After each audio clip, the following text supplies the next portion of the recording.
"Breathe, sir," Annie Carter cried, her small hands trembling as she pushed against the wooden rack, crushing the man's chest. Dust from century-old oil paintings filled the room, and beneath the broken frames, Julian Whitmore's eyes were wide because he could not breathe.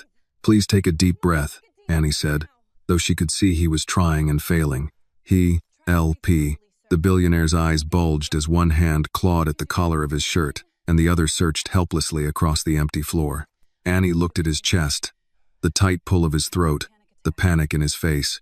"You have asthma," she said, almost speaking to herself, as if putting the truth into words could help her move faster. "You can't breathe." Then she remembered. "Your medicine," she said quickly. "Where is your medicine? Do you have an inhaler?" Missing," Julian whispered. Each word seemed to drain the last bit of air from him. "Someone took." "Okay," Annie cut in. "I understand. Don't talk anymore, sir. Save your strength." His fingers trembled against the floor. His lips had begun to pale. "Listen to me, sir. Breathe. Focus on my voice." Annie slid one arm behind his shoulders and helped him sit back against the wall. Her voice stayed steady, warm, and firm. "In through your nose, out through your mouth, slow. Don't panic. Panic will make your airways tighten more." Julian shook as he gripped Annie's thin arm. She tried to guide him farther from the fallen rack, closer to the ventilation grate where the air was clearer. "Wait right here," she said.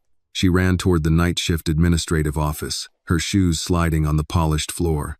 Annie's heart pounded hard in her chest, but she forced herself not to panic. "Stay calm, Annie. Think," she muttered, yanking open each cabinet in the small kitchen. "There has to be something here. Mint, thyme, ginger. That's right. Grandma used to say that." She pulled out a small wooden tea box, her trembling hands rummaging through the packets of herbs the office staff usually used during late meetings. "Steam, warmth, stillness," Annie whispered, as if she were hearing her grandmother's voice again in her head. "It's not medicine, but it might help him breathe a little easier. Just keep him awake until the ambulance gets here. Please, Annie. You have to do this." Less than 2 minutes later, Annie hurried back with a paper cup of warm herbal tea. She knelt beside Julian and lifted his head carefully. "Drink, sir. Small sips only. Warm herbal tea may help open your bronchial tubes a little. Just enough until the ambulance gets here. Trust me." Annie dropped to her knees. "Sir, can you hear me?" He gave the smallest nod.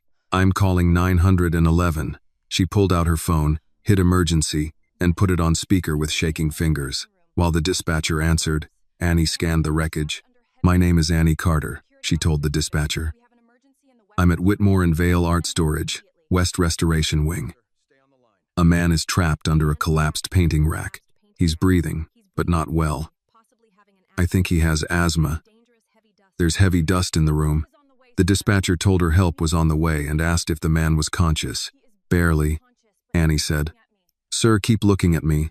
Julian's fingers kept searching his coat. "His inhaler is missing," Annie said, more to herself than the phone. She checked the floor near him, under torn canvas, beside a cracked frame. Nothing. She looked at the collapsed rack. "I'm going to get some weight off him." The dispatcher warned her not to move him unless he was in immediate danger. "He can't breathe where he is," Annie said. She wedged a loose wooden stretcher beneath the rack and pushed down with all her strength. Julian made a rough sound, half pain, half air. "I'm sorry," Annie whispered. I know. Just give me a little more." She brought the cup back toward him. "Drink a little more, sir. It may help you some, but don't drink too fast. Try to breathe with it." Julian's eyes fixed on her. There was fear there, but also something else now. Awareness, effort. "You're doing good," Annie said. "The ambulance is coming. You just stay stubborn for me." His hand closed weakly around her wrist. His skin was cold. He tried to speak. "No, save your breath." But he tightened his grip, and Annie leaned closer. "Behind," he whispered. "What?" His eyes moved toward the covered portrait table beyond the fallen rack. "The portrait," his breath hitched. "Not the original." Annie stared at him. "What portrait?" "Sir?" His lips moved again, but the sound disappeared. His head sagged sideways just as sirens began to wail outside the building. "No," Annie said, touching his cheek. No, Mr. Whitmore, stay with me. You hear those sirens? They're here for you. Red light flashed across the storage room walls. Annie stood alone among broken frames, old dust, and paintings that had seen richer men lie for less. Before Julian lost consciousness completely, Annie stumbled out into the corridor and shouted toward the security desk. Mr. Brooks, please help me. Mr. Whitmore isn't all right. Elijah Brooks, the old night guard. His face changed the moment he saw Annie's dust-covered uniform and trembling hands. What happened to him? Asthma, sir, Annie said, breathless. He can't breathe. I already called an ambulance. Please help me get him out. Elijah moved faster. He followed Annie into the storage room, and when he saw Julian Whitmore half-trapped beneath the fallen rack, his mouth fell open. Lord have mercy, he whispered. Help me lift this side, Annie said. Not too much, just enough to get the pressure off his chest. Together, they shifted the broken wooden support and dragged away 2 fallen frames. Elijah braced one arm under Julian's shoulder, while Annie guided his head and kept his body upright. Easy, Mr. Whitmore, Elijah said, his voice shaking. Easy now. Help is coming. Julian tried to breathe. Annie kept the cup of warm herbal tea close to his mouth, letting him take only the smallest sips, whispering for him to slow down, to follow her voice, to stay with her. The sirens arrived minutes later. Paramedics rushed in with oxygen, bags, and a stretcher. One of them took over Julian's breathing support while another checked his pulse and asked Annie what had happened. Annie answered as clearly as she could. Collapsed rack, heavy dust, asthma attack, missing inhaler, warm tea, 911 call. They lifted Julian onto the stretcher and rolled him down the corridor. Annie followed a few steps behind, still clutching her fawns. At the ambulance doors, a nurse turned sharply. I need someone to go with him, she said, someone who saw what happened. Annie hesitated. Elijah looked at her and spoke quickly. You go, child. I'll stay here and call Mr. Crane. But Mr. Brooks, go, he said, gentler now. You were with him. They'll need you. The doors slammed shut. The ambulance tore through the night with its sirens screaming over Thevenuel. Inside the narrow compartment, a paramedic leaned over him, checked the monitor, then glanced at Annie while writing on a clipboard. You're the girl who gave him that herbal drink? Annie straightened a little. Yes, ma'am. You work in medicine? No, ma'am, Annie said quickly. I'm just night staff. Cleaning and restoration support at the art storage center. The paramedic looked back at Julian. You stayed calm for somebody who's just night staff. Annie looked down at her hands. They were still trembling, still marked with dust and old paint from the floor. My grandmother used to do things like that when people had breathing trouble. It was only tea from the office, kitchenette, peppermint, thyme, and ginger. Just a little. She said it carefully because she was afraid of being misunderstood. Afraid someone might think she had given Julian something strange, something wrong, something a girl like her had no right to give. Peppermint to soothe the throat, Annie added. Thyme to help the breathing feel easier. Ginger to keep him warm. I know it's not medicine. I just thought maybe it could help him hold on until you got there. The paramedic's expression softened. You didn't replace medicine. You bought time. With an asthma attack that's severe, heavy dust exposure, and no inhaler, time matters. Annie swallowed. The woman checked Julian's pulse again. Lucky for him you were there. Still, he was breathing. For that, Annie let herself feel one small breath of relief. When the ambulance pulled into the emergency entrance of Street Bartholomew International Medical Center, the doors opened before Annie was ready. Annie stepped down after them, her legs unsteady. Before she could follow, a black luxury sedan braked hard behind the ambulance. Its doors opened almost at the same time. A man handsome and a woman followed. They did not run after Julian's stretcher. They stopped in front of Annie. The man's eyes moved from her face to her uniform, to the stains on her apron, to her hands, then back to her skin. Who are you? He demanded. Why were you in the ambulance with my father? Annie clasped her hands together. My name is Annie Carter. I worked the night shift at Whitmore and Vale. The rack collapsed, and I found him. I called 911 and, oh, the woman cut in, her heels striking the polished pavement as she came closer. So it was you. Annie blinked. Ma'am? The woman looked her over with open disgust. A cleaning girl? What were you doing in the VIP storage area after midnight? I was working, Annie said. Mr. Crane had me cleaning the restoration wing. The man stepped closer. That area is restricted. I heard the crash. And you just happened to be there? His voice lowered. Beside my father. In a private storage room. Near paintings worth millions. Annie's mouth went dry. He couldn't breathe. His inhaler was missing. I was trying to help him. The woman folded her arms. How convenient. Vivian, the man said, though he did not sound as if he disagreed with her. Vivian Whitmore's eyes stayed on Annie's hands. Look at her, Nathaniel. Paint on her fingers, dust all over her, and we're supposed to believe she simply wandered into a secured room out of kindness? I didn't wander in, Annie said, the words shaking despite her effort to keep them steady. I heard something fall. I ran in. Nathaniel Whitmore leaned toward her. Or you staged a scene, hid his medication, waited until he collapsed, then played savior so you could come after this family for money. Annie stepped back as if he had struck her. No, I swear I didn't. Don't swear at me, Nathaniel snapped. My father is Julian Whitmore. His life is not some opportunity for you. A sharp voice called from behind them. Mr. Whitmore. Harold Crane hurried across the ambulance bay, breathless, his tie crooked, and his face flushed from the cold. Annie turned toward him with desperate relief. Mr. Crane, she said, please tell them. You know I was assigned to clean that wing tonight. Crane stopped beside Nathaniel and Vivian. For 1 second, his eyes met Annie's. She saw the calculation there before he spoke. Mr. Whitmore, Mrs. Whitmore. I am terribly sorry, Crane said, dipping his head. I had no idea she would behave so recklessly. Annie froze. Crane turned toward her, his face hardening. I assigned you to the outer hall and supply area, not the VIP storage room. That's not true, Annie whispered. You were told repeatedly to stay away from restricted artwork. No, I wasn't.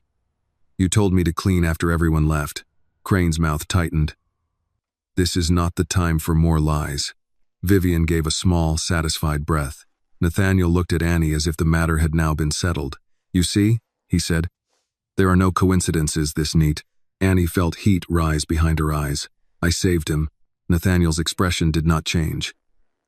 That remains to be seen. If Annie's courage and pain touched your heart, please like this video. Tell us in the comments where you are watching from, because someone near you may be watching this story too. And don't forget to subscribe for more emotional and inspiring stories. A doctor appeared at the sliding doors. Family of Julian Whitmore? Nathaniel and Vivian turned at once. I'm his son, Nathaniel said. The doctor nodded. Come with me. We're stabilizing him now. Vivian touched his arm, and together they moved toward the doors. Crane lingered long enough to look back at Annie. You should go collect your things, he said quietly, before the police decide they want to ask why you were where you didn't belong. Annie stared at him. You know what happened. I know you are done at Whitmore and Vale. His voice dropped. And if you have any sense, you will stop talking before this becomes worse for you. Then he followed the Whitmores inside. Annie stood alone beneath the emergency entrance lights. For a moment she could not move. Then she walked away. By the time she reached the building, it was close to 3 in the morning. The front entrance was locked, but the side employee door still opened. She packed slowly at first, then faster when her hands began to shake. She was not only losing a job, she was losing the first place that had let her stand near real art, even if it had only allowed her there after dark. As she zipped the bag, her eyes drifted toward the corner of the room. The portrait was still there, and Julian's broken whisper returned to Annie like a bell inside her skull. Behind, the portrait, not the original. She stopped crying. Slowly, she walked toward the examination table. Don't, she whispered to herself, but her feet kept moving. She knelt near the lower corner of the frame and leaned close. At first glance, the portrait looked perfect, too perfect. Annie bent closer to the lower edge. No, she breathed. The lining at the back was wrong. Now the backing was clean. The stitches were straight. The corner smelled faintly of fresh adhesive beneath the old varnish scent. Annie touched the side of the table, not the painting, as if she needed something solid to hold her upright. No. Julian had been right. The painting was not the original. The truth came together so quickly it frightened her. The collapsed rack. The missing inhaler. The disabled quiet of the storage room. Julian's unfinished warning. Nathaniel and Vivian arriving ready to accuse before they even asked whether the old man would live. Crane lying without blinking. This was not an accident. They had tried to kill Julian Whitmore to protect a lie worth millions. Annie stood in the broken consignment room with her notebook open, her breath shallow, and the false portrait watching her from the table. The building had gone too quiet. Even the old ventilation system seemed to hold itself still, as if the walls knew something had happened inside them and were waiting to see who would be blamed for it. She wanted to run. Every sensible part of her told her to zip her backpack, leave through the side door, catch the first bus home, and never speak Julian Whitmore's name again. People like Nathaniel did not need to prove a girl like Annie was guilty. They only needed to make the accusation sound expensive enough. But if she walked away now, the truth would leave with her. Annie wiped her face with the sleeve of her uniform and forced herself to look again. Not at the painted woman's face. Faces were where forgers spent their love. She looked at the lower edge, the backing, the staples, the quiet places where lies got lazy. Her grandmother used to say a painting had a front for strangers and a back for honest people. Annie took out her phone and snapped 3 quick pictures of the lower corner, the back lining, and the altered crack near the blue sleeve. Her hand shook so badly. The first picture blurred. She steadied her wrist against the table and tried again. She did not touch the canvas. She would not give them that. A sound came from the hallway. Annie froze. "Miss Annie?" It was Elijah Brooks. She turned so fast her shoulder bumped the table. Elijah stood in the doorway. His Navy security jacket zipped to his chin, one hand resting near the wall as if he had been walking carefully through the damage. His face was lined, his eyes sharp. He looked at the backpack on her shoulder, the notebook in her hand, then at the covered portrait. "You came back," he said. "I had to get my things.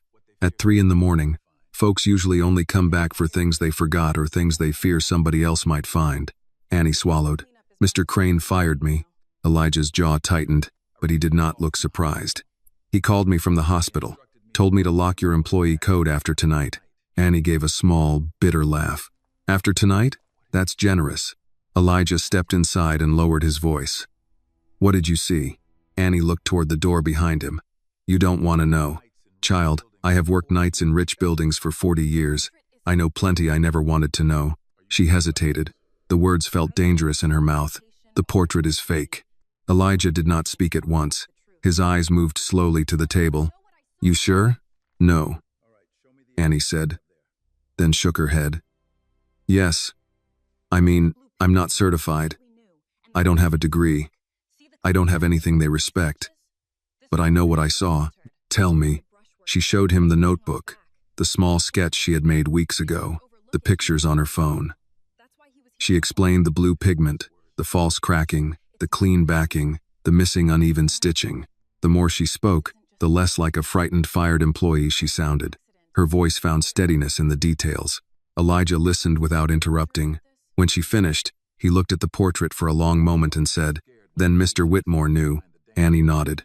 "Before he passed out," he said, "behind the portrait, not the original." Elijah closed his eyes briefly.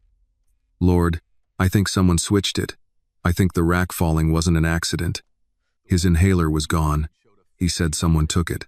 Elijah opened his eyes. "Did you tell Crane that?" "No, I almost did, but he looked scared when I said Mr. Whitmore spoke." "Not worried. Scared. That man doesn't scare easy unless his paycheck is standing behind the danger." Annie looked at him. "Do you believe me?" The question came out smaller than she wanted. Elijah's face softened. "I believed you before you asked."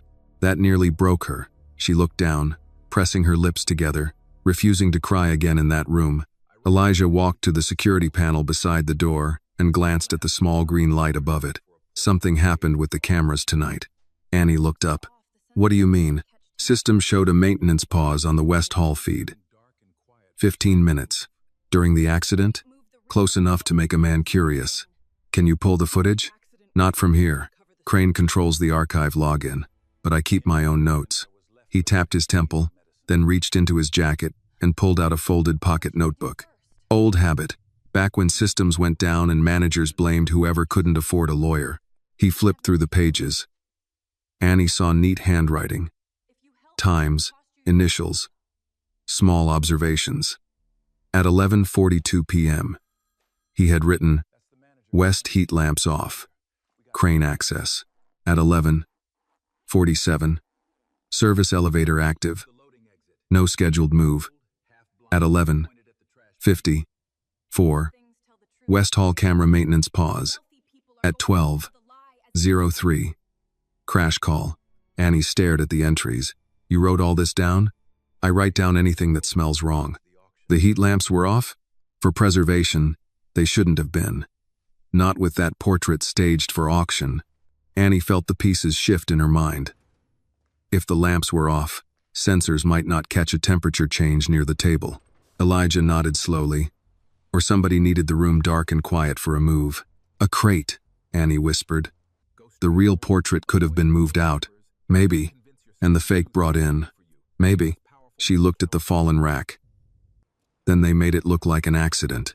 Elijah's face hardened and left Mr. Whitmore without his breathing medicine. For a moment, neither of them spoke. The room felt colder than before. Annie pulled her phone closer to her chest. What do I do?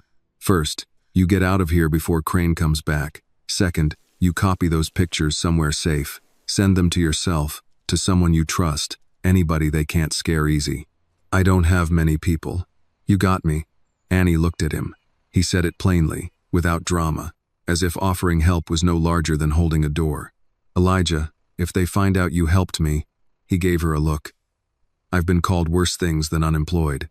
This isn't just losing a job. No, he said. It isn't. A phone rang somewhere in the hall. Both of them went still. Elijah stepped to the doorway and listened. The ringing stopped. A moment later, the front security desk phone began ringing again. That'll be Crane, Elijah said. Or somebody asking whether you're still here. Annie zipped her backpack. I should go. Use the loading exit. Camera there's old, half blind, and mostly pointed at the trash bins. She almost smiled despite herself. You know all the broken things in this place. Broken things tell the truth if you pay attention. Annie moved toward the door, but stopped beside the portrait. The painted woman in blue stared past her shoulder, calm and false. Annie felt anger rise through her fear. Not loud, not wild, but clean. They're going to sell it, she said. People will stand in that auction room and call it history. Elijah answered quietly. Then history better hope you make it there first. Annie pulled the linen cloth back over the painting. She did it carefully. Not because the fake deserved tenderness, but because her hands had been raised to respect the work even when people disrespected her. At the loading exit, Elijah opened the door and checked the alley. New York's cold air rolled in, smelling of rain, garbage bags, and the bakery down the block starting its morning bread. The sky was still black, but somewhere beyond the buildings the city was preparing to wake as if nothing had changed. Go straight home, Elijah said. Don't answer unknown numbers. And Annie? She turned. Don't tell yourself this is too big for you. That's what men like them count on. Annie nodded, though she did not yet believe him. She stepped into the alley with her backpack on one shoulder and her phone clutched in her hand. Behind her, the door clicked shut, and for the first time that night, she was truly alone. At the corner, she sent the photos to her own email, then to a second account she had made years ago and barely used. She attached the notes quickly, her thumbs stiff from cold. Blue pigment too new, backlining changed, crack pattern false, heat lamps off 15 minutes, camera pause. Whitmore said not original. She hit send. Only then did she let herself breathe. The bus stop was 2 blocks away. Annie walked fast, head down, passing shuttered galleries, a deli with its lights still on, and a man hosing the sidewalk outside a restaurant that would never hire someone like her for the front room. Her reflection moved beside her in dark windows. Gray uniform, dusty hair, old backpack, a girl carrying a truth nobody wanted. By the time the bus came, her phone buzzed. Unknown number. She stared at it until it stopped. Then a text appeared. Miss Carter, this is Harold Crane. Do not discuss tonight's incident with anyone. Company counsel will contact you. A second message followed before the bus doors opened. For your own good, stay quiet. Annie looked at the words while the driver waited. You getting on or not? He asked. She climbed aboard, paid with her Metro card, and took a seat near the back. The bus smelled of wet coats and burnt coffee. A nurse slept against the window. An older man held a paper bag of groceries against his chest. Ordinary people, going home or going to work, carrying burdens no headline would ever name. Annie looked down at her phone again. For your own good, stay quiet. She thought of Julian gasping under the rack. She thought of Nathaniel's cold smile. She thought of Vivian looking at her hands as if dirt and guilt were the same thing. Then she locked the screen and slipped the phone into her pocket. For the first time in her life, Annie understood that silence could be a kind of permission, and she was done giving it. By the time Annie reached home, dawn had begun to thin the sky over Brooklyn. The bus let her off 2 blocks from the small apartment she shared with her mother, and she walked the rest of the way with her backpack pressed against her side as if someone might reach out and take it. The street was waking slowly. A delivery truck idled near the corner bodega. A woman in scrubs hurried toward the subway with coffee in one hand. Somewhere above Annie, an old window unit rattled against the first cold breath of morning. Her apartment building stood between a laundromat and a closed tax office. 3 stories of tired brick with a front step that dipped in the middle. Annie had never thought it beautiful, but when she saw the yellow kitchen light glowing behind their second-floor curtain, her throat tightened. Her mother was awake. Denise Carter opened the door before Annie could find her key. Bobby. That one word held everything Annie had tried not to feel since the hospital. The fear. The humiliation. The weight of Nathaniel's finger pointed at her face. The way Vivian had looked at her hands. Annie stepped inside and tried to say she was fine, but the lie broke before it became sound. Denise pulled her into the kitchen and shut the door. Sit down. Mama, I'm okay. You are standing in my kitchen covered in dust before 6 in the morning. Sit. Annie sat. The kitchen was small, warm, and familiar. A kettle sat on the stove. A half-finished crossword lay beside Denise's reading glasses. Bills were clipped to the refrigerator under a magnet from Coney Island, faded from years of sunlight. On the table was a plate with toast gone cold, untouched because Denise had been waiting, not eating. She looked at Annie's hands first. You hurt? Not bad. That is not an answer. A scrape. From the rack. Denise got a clean cloth and ran warm water over it. She had worked 20 years in a nursing home before her knees made every shift feel like punishment. She still cleaned wounds like she was on duty, quiet and firm, saving her worry for later. Tell me from the beginning, she said. Annie told her about the crash. Julian trapped under the rack. The missing inhaler. The tea. Mr. Brooks helping her. The ambulance ride. She told her how Nathaniel and Vivian had arrived, how they had accused her before asking if Julian would live. She told her about Mr. Crane lying. Denise's hand stopped over the scrape. He said what? He said he assigned me to the outer hall. He lied right there in front of them. Denise pressed the cloth gently against Annie's palm again. But her jaw had tightened. Some people don't need a gun to hurt you. They just need a clean shirt and somebody powerful listening. Annie looked down. They're going to say I tried to steal from them. Did you? Mama. I asked because I want you to hear yourself answer. No. Then don't let their voice become louder inside you than yours. Annie shut her eyes. She had been strong in the storage room, strong in the ambulance, strong when Crane looked at her like a problem to erase. But in her mother's kitchen, with the kettle hissing and warm water touching her hand, she felt 18 again. He was dying, she whispered. I helped him. Why did they look at me like I was dirty? Denise did not answer right away. She wrapped a bandage around Annie's palm, smoothed the edge with her thumb, then sat across from her. Because some folks can watch you pull a man from the fire and still ask why your hands are black with smoke. Annie's eyes filled. Denise reached across the table and held her wrist. Listen to me. Their suspicion is not your sin. The words settled between them. Annie pulled her phone from her coat pocket and opened the pictures she had taken. There's more. Denise leaned closer. Annie showed her the portrait, the crack pattern, the backing, the notes. She explained what Julian had whispered before he lost consciousness. Denise did not understand art restoration, not the way Annie did, but she understood fear when it had a reason. You think they switched that painting? I know they did. And the accident? I think it was supposed to kill him. Denise sat back slowly. The kitchen seemed to grow smaller around them. You need police. I don't have enough proof. You need a lawyer. I can't afford a lawyer. You need to call that guard. I already sent him the photos. Denise looked at her daughter for a long moment. Then you need to stop carrying this alone. Annie wanted to say she could handle it, but her phone buzzed before she could speak. Unknown number. Both of them stared at it. It stopped. Then another text appeared. Company counsel requires your full cooperation. Any false claims regarding Whitmore family property will result in legal action. A second message followed. Return all company materials immediately. Failure to comply may be treated as theft. Annie's fingers went cold. They're already doing it, she said. Denise took the phone and read the messages twice. They don't even wait for breakfast, do they? What am I supposed to do? First, you eat something. Mama, I am serious. Fear works better on an empty stomach. Denise stood, put the kettle back on, and opened the cabinet. There was not much inside. Oatmeal, tea, peanut butter, crackers. She made what she could and placed it in front of Annie with the kind of care that made poverty feel less like shame and more like survival. Annie took a bite because arguing with Denise Carter before sunrise had never ended well. Her phone buzzed again, this time with a call from Mr. Brooks. She answered on speaker. Miss Annie, Elijah said, his voice low. You home safe? Yes, sir. Good. Don't go back to Whitmore and Vale. Crane's been asking security if you took anything. Annie closed her eyes. Denise leaned toward the phone. Mr. Brooks, this is Annie's mother. Did my daughter take anything? No, Mom. Then I hope you are writing that down too.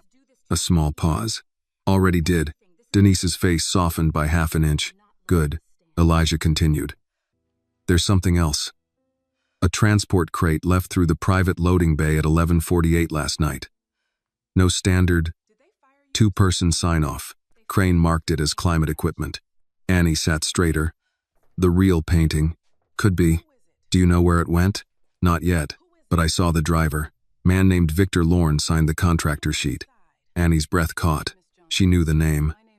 Anyone who read old restoration scandals knew it. Victor Lorne had once been praised as a conservation genius before rumors followed him from gallery to gallery. Rumors about paintings that came back too clean, too improved, too profitable. He's a forger, Annie said. Elijah's voice lowered further. Then you better keep those pictures safe. After the call ended, Denise reached for Annie's notebook and turned it gently in her hands.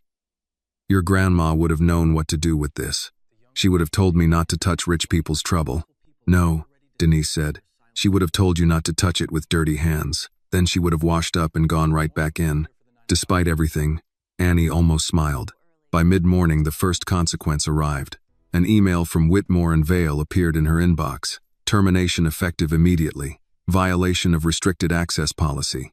Pending internal review. Return all property. No further contact with clients, staff, press, or third parties regarding confidential events. Annie read it once. Then again. The words were neat, official, and bloodless. Denise read over her shoulder. They fired you for saving a man? They fired me for seeing too much. A knock sounded at the apartment door. Both women went still. Denise motioned for Annie to step back, then looked through the peephole. Who is it? A man's voice answered from the hallway. Calm, formal, older. Mrs. Carter? My name is Samuel Price. I work for Julian Whitmore. I am alone. Mr. Whitmore asked me to find Annie Carter. Annie's heart kicked against her ribs. Denise did not open the door. Mr. Whitmore is unconscious. He was, Samuel said. He woke for less than 2 minutes. Long enough to ask where the girl was. Long enough to say his son was lying. Annie gripped the back of the kitchen chair. Denise looked at her, then back at the door. And why should we believe you? Samuel was silent for a moment. When he spoke again, his voice had changed. Not weaker, just more honest. Because Miss Carter saved his life, and the people around him are already trying to decide what her silence is worth. Denise unlocked the deadbolt but left the chain on. She opened the door only a few inches. Samuel Price stood in the hallway with both hands visible. A dark overcoat buttoned neatly. Silver at his temples. Worry held behind discipline. He did not try to look past Denise into the apartment. He did not ask to come in. His eyes found Annie over her mother's shoulder. Miss Carter, he said, Mr. Whitmore believes you hurt him. He also believes you may be in danger. Annie thought of the false portrait, the missing inhaler, the transport crate, the text messages, The way Nathaniel had looked at her like she was something to be solved. She wanted to be afraid. She was afraid, but fear no longer felt like a reason to be quiet. "What did he tell you?" Annie asked. Samuel looked down the hallway once, then back at her. "He told me to find the girl who helped him breathe," he said, "before his family does." Denise Carter did not remove the chain from the door. She looked at Samuel Price for a long moment, studying his polished shoes, his careful posture, the way he kept his hands where she could see them. Men from rich houses often arrived with calm voices and papers that ruined lives. Denise had learned not to confuse manners with mercy. "Before his family does," she repeated. "That sounds like a threat." "It is a warning," Samuel said. "Not from me." Annie stood behind her mother with her fingers wrapped around the back of the kitchen chair. Her whole body wanted to step forward and step back at the same time. "What does Mr. Whitmore remember?" she asked. Samuel turned his eyes to her. He did not look at the dust still caught in her hairline, or the old uniform, or the tiny apartment behind her. He looked at her face, enough to know the accident was not simple. Enough to know he said something to you. Enough to know his inhaler should not have been missing. Denise's mouth tightened. "And where was this concern when his son was accusing my daughter at the hospital?" Mr. Whitmore was unconscious then, and the rest of them were wide awake. Samuel lowered his head once. "Yes, ma'am, they were." That answer quieted the hallway more than an excuse would have. Denise unhooked the chain but did not open the door wide. "You can stand right there and talk. I'm not inviting trouble to sit at my table until I know its last name." Samuel accepted that without offense. "Fair." Annie stepped closer. "Did Mr. Whitmore tell you about the painting?" "He tried. His breathing was poor, and the doctor only allowed a few questions. He said, 'Portrait, not original, and then your name.'" "My name?" He asked whether Annie Carter was safe. The words hit her harder than she expected.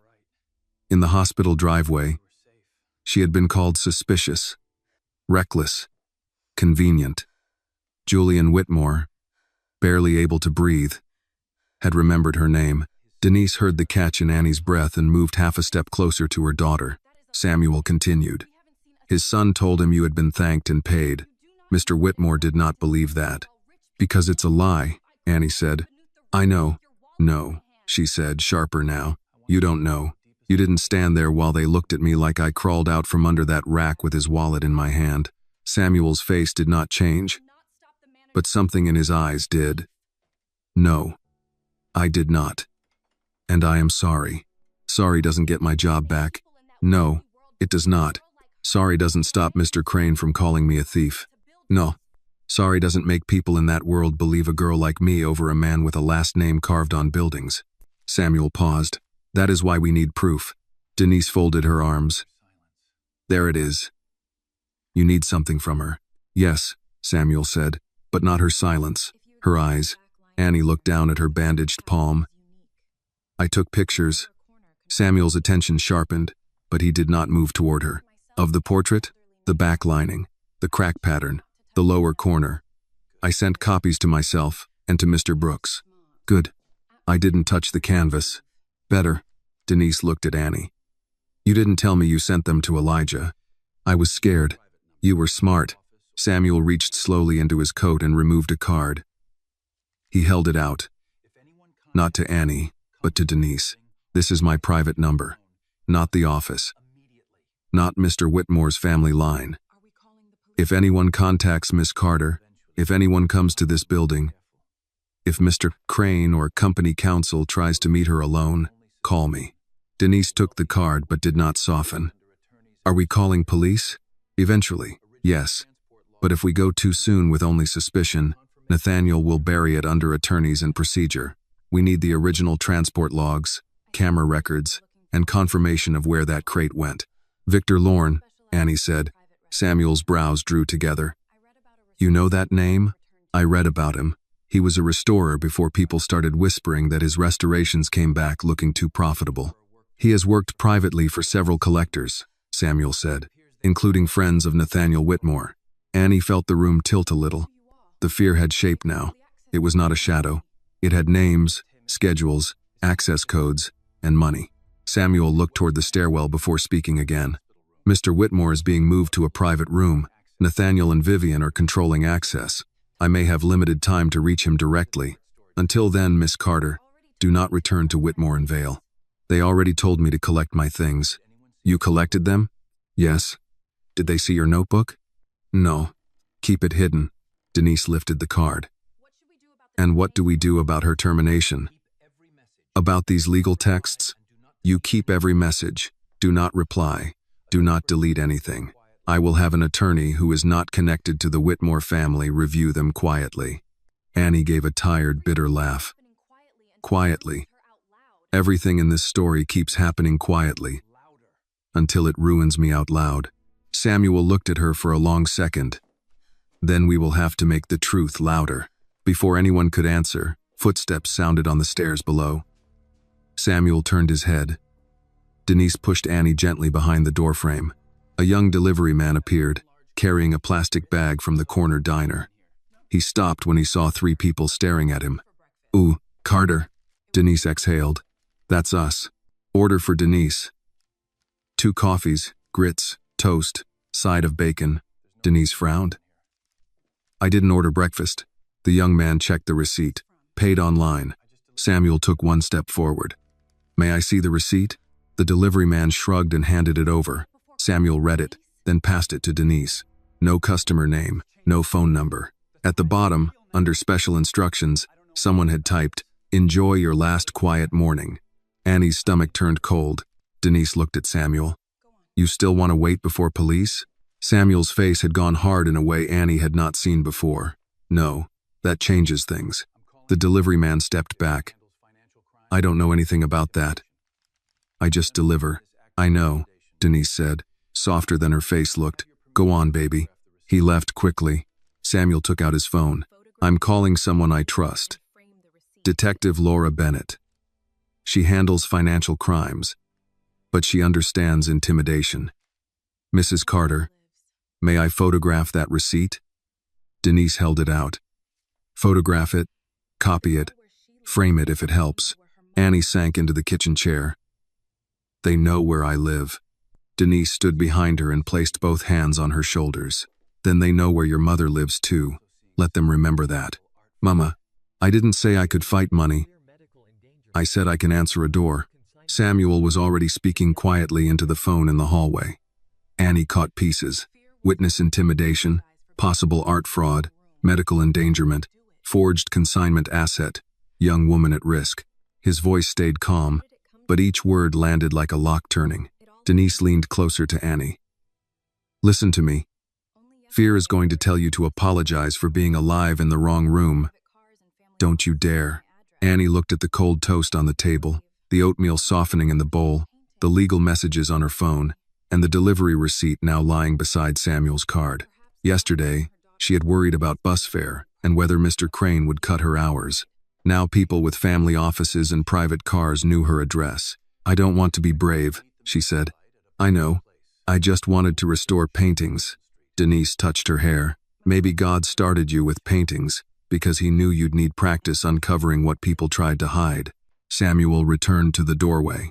Detective Bennett will meet us, but not here. Public place. Daylight. She suggested Street Marks Church on Fulton, if you know it. Annie looked up.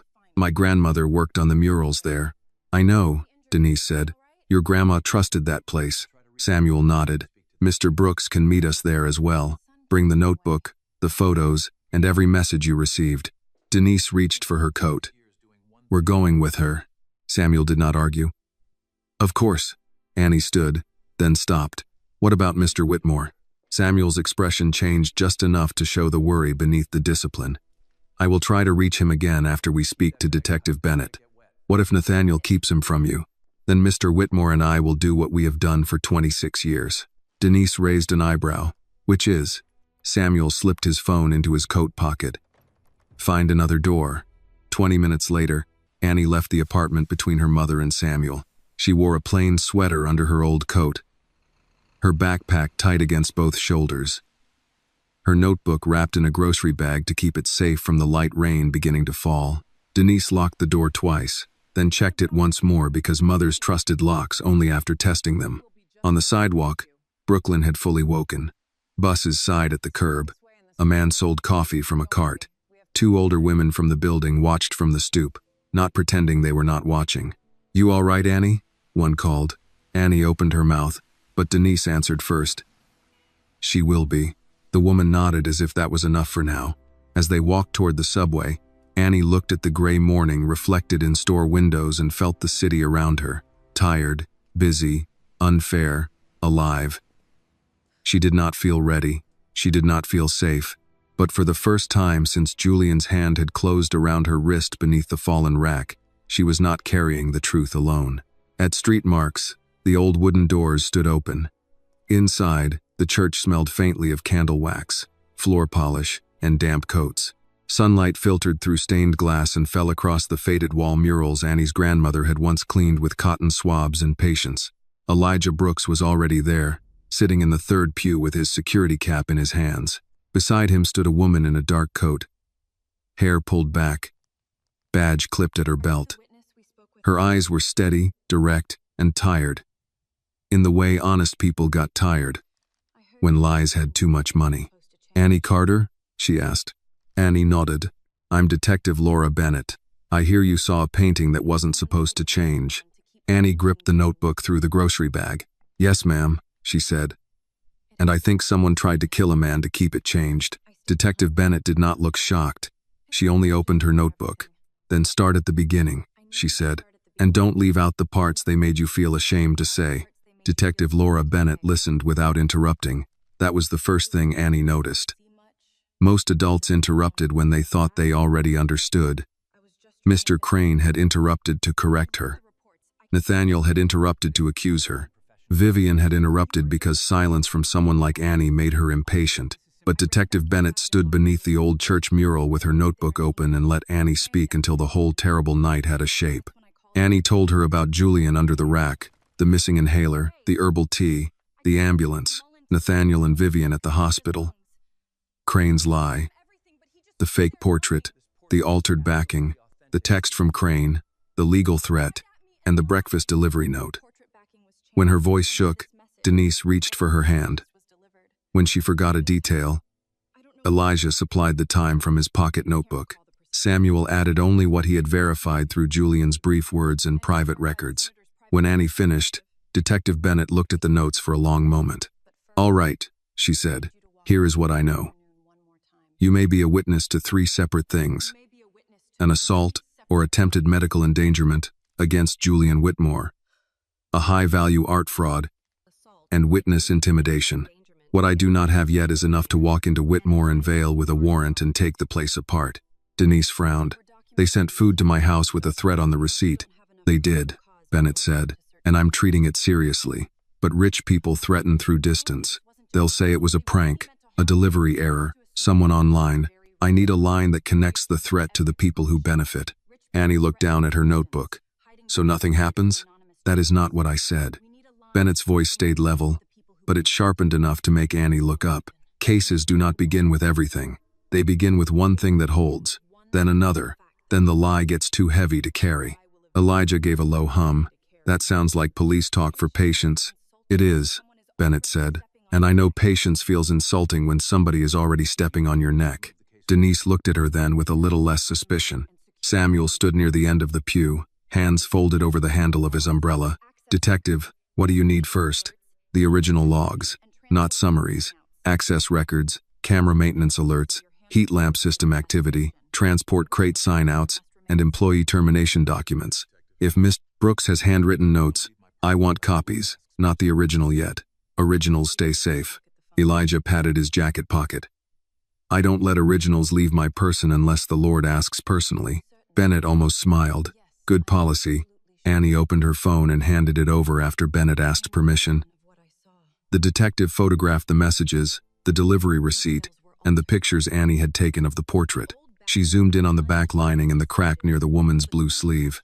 "You're certain this is different from before?" Annie hesitated. "I'm certain of what I saw. I know how that sounds. It sounds like a witness describing observations. Don't apologize for being precise." Annie swallowed. The old backing had hand stitches, uneven ones. The new one is too clean, and the blue is wrong. "Wrong how?" "It doesn't sit in the canvas. It sits on top of it, like somebody taught it to look old. Bennett wrote that down. That's useful. To you? To anyone with sense. For the first time that morning, Annie felt something besides fear. Not relief. Not yet. But the smallest space opening inside her chest. Bennett turned to Samuel. Can Julian Whitmore give a formal statement? He is conscious on and off. Nathaniel and Vivian are controlling access through hospital administration. They are using medical rest as the excuse. That tracks, Bennett said. I'll speak to the hospital through official channels, but I won't announce the full direction yet. If Nathaniel thinks this is only about workplace negligence, he may get careless. Samuel nodded. Mr. Whitmore will cooperate if I can reach him. Then reach him? Denise crossed her arms. And while all these men get careless, what happens to my daughter? Bennett looked at Annie. You do not go anywhere alone for now. You do not meet company counsel without representation. You do not answer unknown calls. If someone comes to your building, you call 911 and then me. If a reporter contacts you, no comment. If Mr. Crane asks you to return company property, Samuel arranges it through counsel or police. Annie gave a weak laugh. I don't have counsel. Samuel said, You do now. She looked at him quickly. No, I can't pay. I did not say you would. I don't want charity. Good, Samuel said. Then call it protection for a witness Mr. Whitmore's own family tried to discredit. Denise pointed one finger at him. Now that is a better word than charity. Bennett closed her notebook. There's one more thing. Annie, you are going to be tempted to prove everything at once. Don't. That is how frightened witnesses make mistakes. You saw what you saw. You heard what you heard. Let the evidence catch up. Annie nodded, but inside she felt the pull of the portrait. It sat somewhere under linen, false and quiet, waiting to be sold. After the meeting, Samuel offered to call a car, but Denise refused. We'll take the bus. I need to see who follows. Samuel did not argue. Then I will walk behind you to the stop. Outside, the rain had thinned to a mist. Fulton Street was awake now, with church ladies carrying tote bags, a man unloading bread trays, and kids in hoodies dragging themselves toward school. Life looked ordinary in a way that made Annie angry. How could the world keep selling coffee when a man had almost died and everyone was pretending the truth was paperwork? At the bus stop, Elijah stood beside Annie while Denise spoke quietly with Bennett near the curb. Samuel was on the phone, his voice low. You holding up? Elijah asked. No. Good. Means you're honest. Annie looked at him. Were you scared last night? Still am. You don't look it. I'm 67. Face got tired of reporting every weather change. That made Annie smile for half a second. Elijah leaned closer. Crane called me twice after you left. Wanted to know whether you went near the portrait. What did you say? I said I was helping paramedics and didn't see much. Is that a lie? That is a narrow hallway between truth and survival. Annie looked toward the street. I hate this. You should. I hate that we have to be careful when they're the ones who did wrong. Elijah nodded. That's how power works. It makes innocence walk slow while guilt takes the elevator. The bus came, sighing at the curb. Denise climbed on first, then Annie. Elijah stayed back. You're not coming? I have to go back. Annie's eyes widened. To Whitmore and Vale? I still work there. And somebody needs to see what they try to clean before the official people arrive. That's dangerous. So is not knowing. Before she could answer, the bus driver called. Miss? You riding or holding a meeting? Denise pulled Annie gently by the sleeve. Elijah tipped 2 fingers to his cap as the doors closed. On the ride home, Annie watched Brooklyn slide past in wet colors. Denise sat close enough that their shoulders touched. Neither spoke for several blocks. Then Denise said, Your grandmother would have liked that, detective. Because she believed me? Because she knew when to listen and when to write things down. Annie rested her head against the window. Grandma would have been mad I used time from an office kitchen without asking. Denise snorted. Your grandma stole communion flowers once to make a poultice for Mrs. Jenkins' ankle. She would have survived.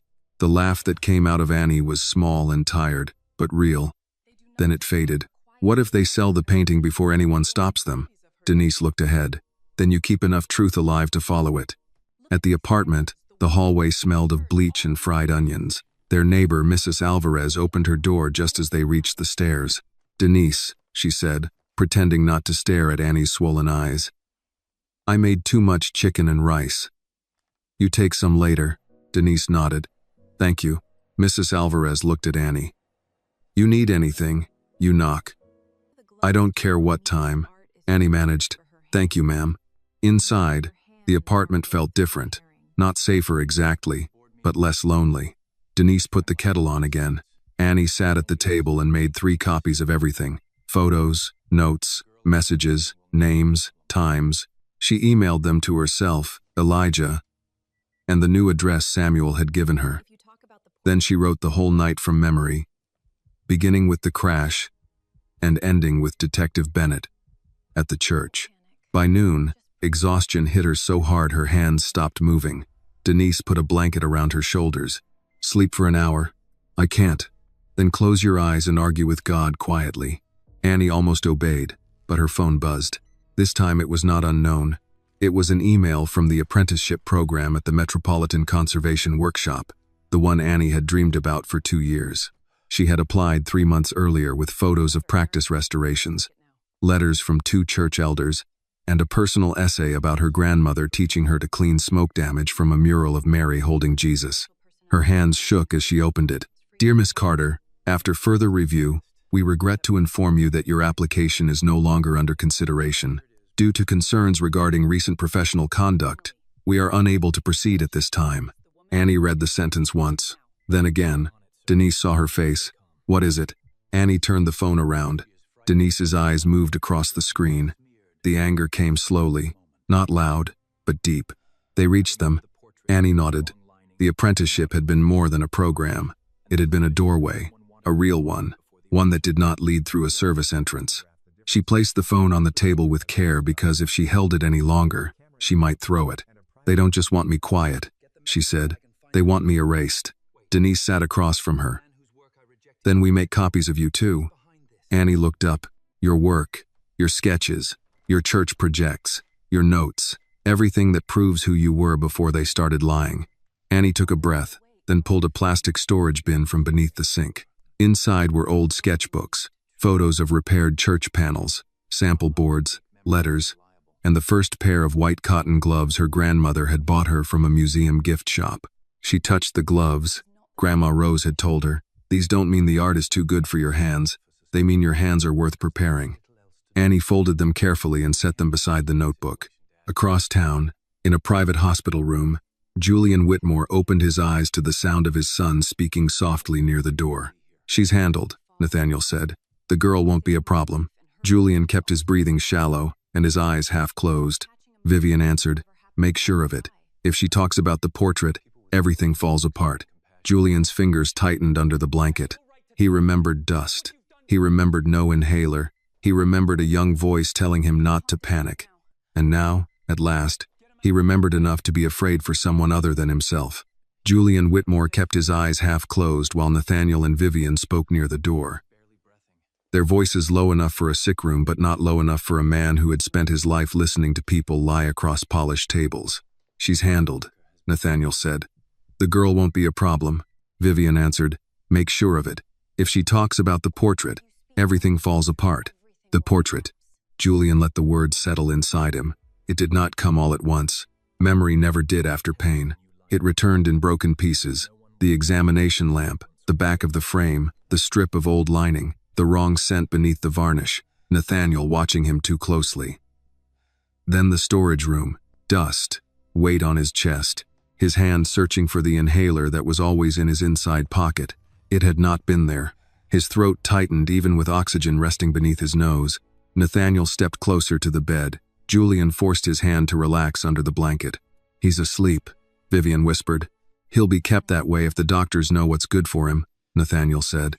Julian heard paper rustle. "What about Samuel?" "I told security no visitors without family approval. Samuel Price has worked for your father longer than I've been married to you. And he still works for us." Vivian gave a small laugh. "No, darling. Samuel works for Julian. That has always been the problem." The door opened and closed a moment later.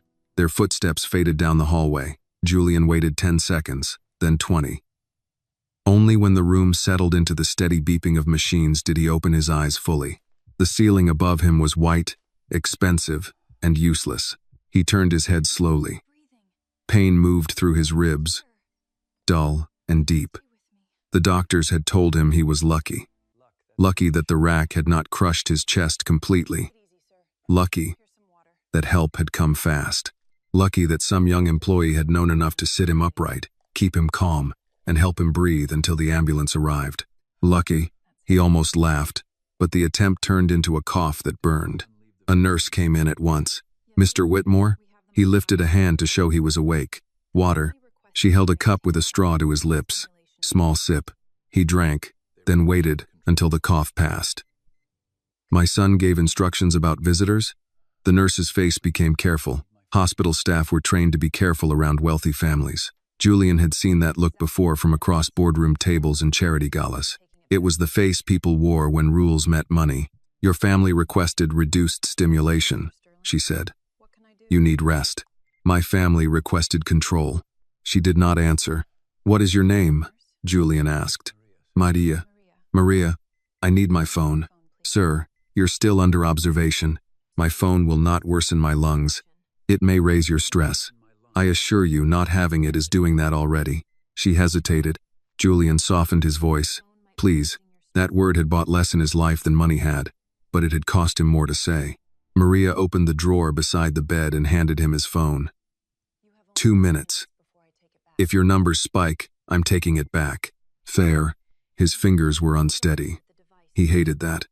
He had authenticated damaged canvases under bad light with steadier hands. Now he struggled to unlock a phone. He called Samuel. The first call failed. He tried again. On the third ring, Samuel Price answered. "Mr. Whitmore?" Julian closed his eyes. Relief moved through him so quickly it embarrassed him. "Samuel, thank God. Where are you?" "Private room. Street Bartholomew." "Nathaniel is limiting access." "I assumed as much.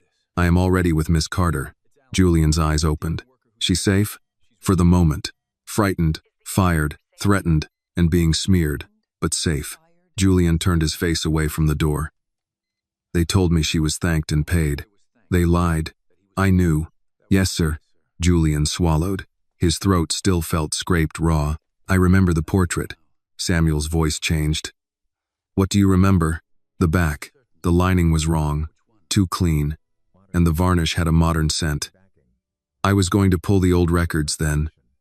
He stopped. The rack. The missing inhaler. The sudden crash. "Someone wanted me quiet before the auction." "We believe so." "Annie saw it?" "She did. She photographed differences and sent copies. Mr. Brooks has notes showing a 15-minute heat lamp shutdown, camera interruption, and a private crate movement." "Elia Brooks?" "Yes." Julian let out a slow breath. "Good man. Underpaid for years. Most good men are." Despite the pain, Julian almost smiled. Then he heard movement outside the room and lowered his voice. Nathaniel mentioned the girl. "Vivian said if she talks about the portrait, everything falls apart." "Can you say that formally?" "Not yet. They are watching. Detective Bennett is involved." "Good. Tell her I will give a statement as soon as you get me out from under my son's hand. I'm working on another door." "Samuel." "Yes, sir?" "Find my medical bag." My inhaler was in my inside coat pocket before I entered the west storage room. It did not vanish by accident. I'll trace the personal effects record and the original portrait. If they have not moved it out yet, they will. Victor Lorne may be connected. Julian went still. "Lorne? That little butcher with silk gloves? So you know him." "I refused to certify 2 works he touched 10 years ago. Nathaniel knew that." The door handle moved. Julian whispered, "I have to go." "Stay alive," Samuel said. "I intend to be inconvenient." He ended the call and slid the phone under the blanket just as Nathaniel entered with Vivian behind him. Nathaniel's eyes went first to Julian's face, then to the monitor, then to the bedside drawer. "You're awake," he said. "Observant." Vivian smiled tightly. "We were worried." "Were you?" Nathaniel came closer. "Father, you suffered a serious trauma. The doctor says your memory may be unreliable for a while." "How useful." His son paused. Excuse me? Memory being unreliable. Useful to someone. Vivian's smile thinned. Julian, this is not the time for suspicion. No? I find hospital beds excellent for suspicion. One has so little else to do. Nathaniel pulled a chair to the bedside. You need rest, not stress. I've already handled the employee situation. The employee has a name. Annie Carter, Nathaniel said too quickly. Julian watched him. Yes. She was somewhere she should not have been. Crane is reviewing how she gained access. She gained access by hearing me fall. That is her version. It is mine as well. Nathaniel looked at Vivian. She took a step forward, her voice soft. You were barely conscious, Julian. People in distress can attach themselves emotionally to whoever happens to be nearby.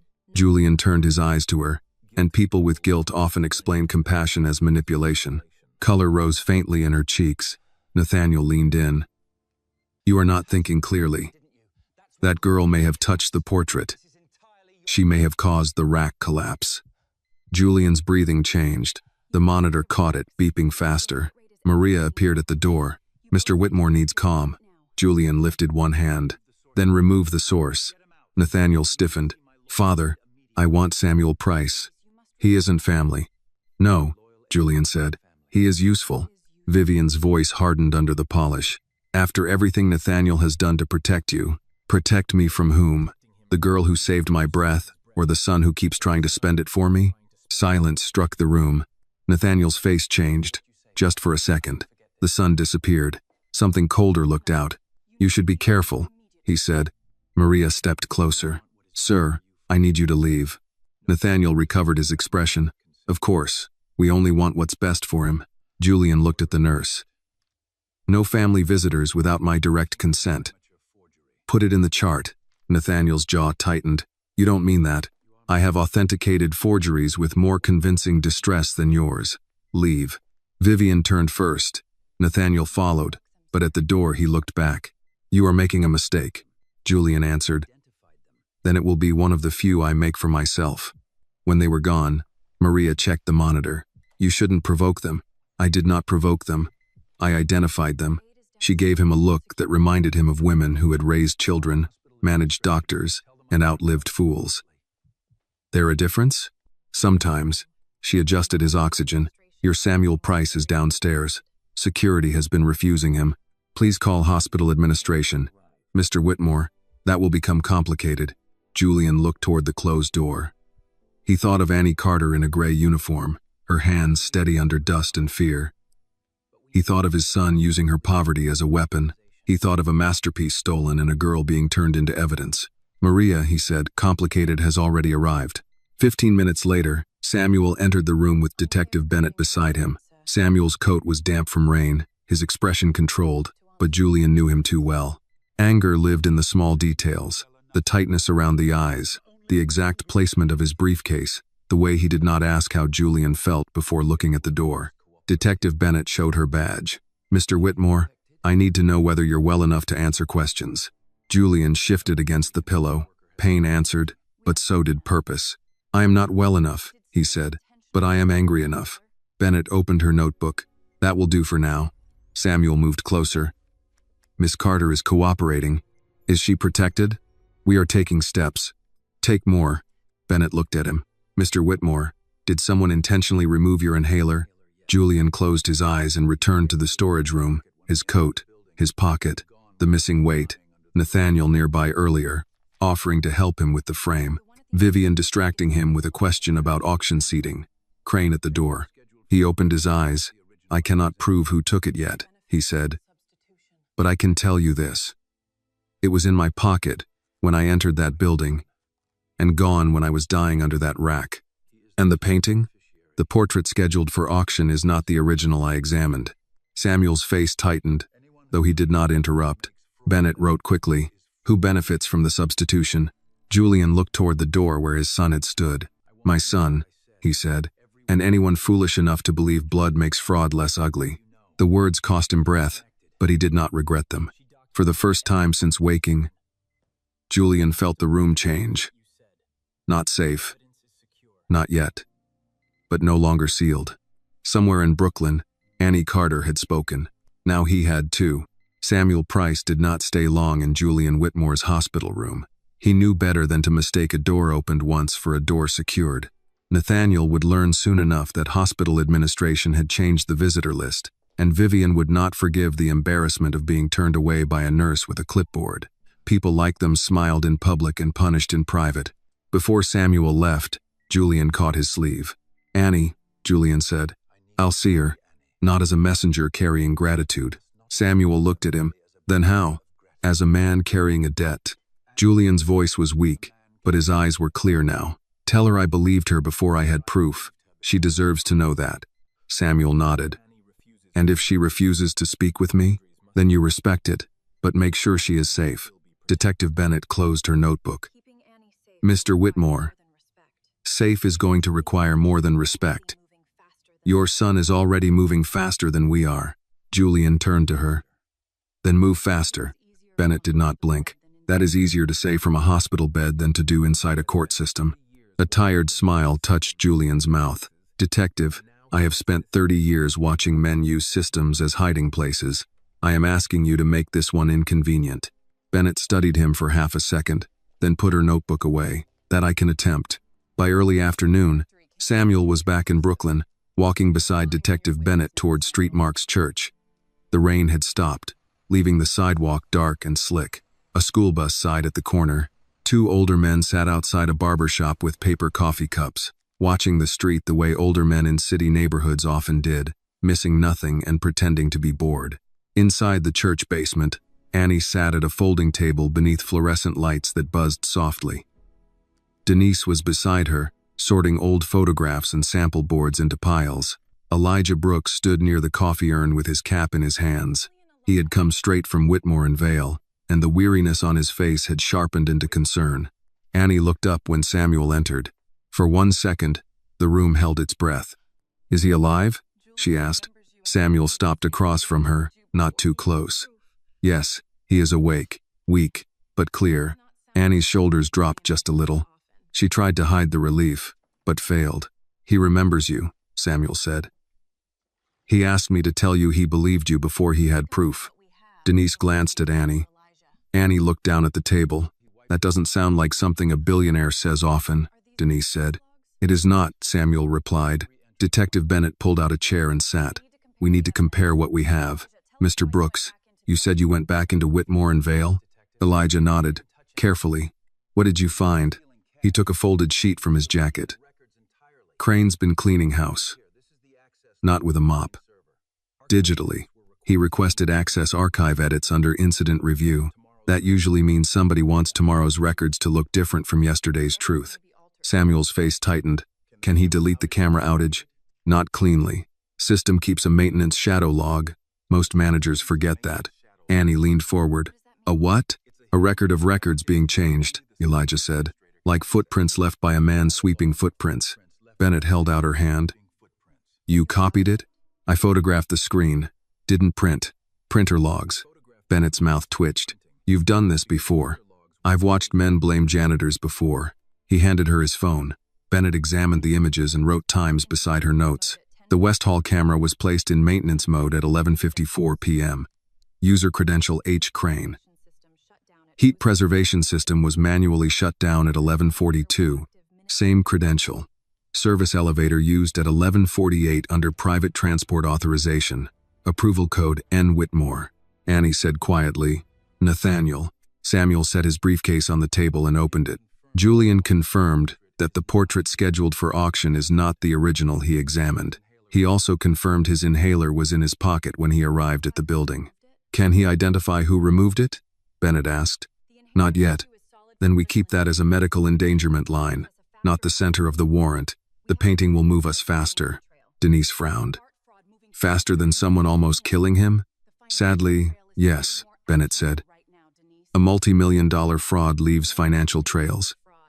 People get careless when they think paperwork is boring." Annie stared at the photos spread across the table. Her pictures looked small beside access logs, codes, and official statements. Small, but necessary. Samuel turned to her. "Miss Carter, I need you to walk us through the painting again, slowly, as if we know nothing." Annie gave him a skeptical look. Most people in your world don't like being spoken to like they know nothing. Most people in my world need it. Elijah gave a quiet chuckle near the coffee urn. Annie took the archival photo Samuel had obtained from Julian's private file and placed it beside her phone image. This is the original from earlier records. See the back edge? The lining is uneven. The hand stitching here isn't decorative. It's an old repair. Whoever did it used thread that darkened differently at the fold. That's hard to fake unless you have time. She moved to the second image. This is what's there now. Too clean. The stitches are regular. Machine regular. And the blue pigment on the dress is too bright under the varnish. It looks aged from the top, but the color underneath hasn't settled. Bennett wrote, "Could a defense expert argue restoration?" "Yes," Annie said, "but not if the backing changed without documentation, not if the crack pattern changed, not if the pigment doesn't match known age, and not if the original is somewhere else." "That last part would help," Bennett said. Samuel removed another paper from his folder. "Victor Lorne has a private storage account near Teterboro. It was accessed this morning by a driver connected to Nathaniel's shell company." Bennett looked up. "How did you get that?" "Julian pays me to know which doors open before people admit there are doors. I need legal source trails." "You'll have them."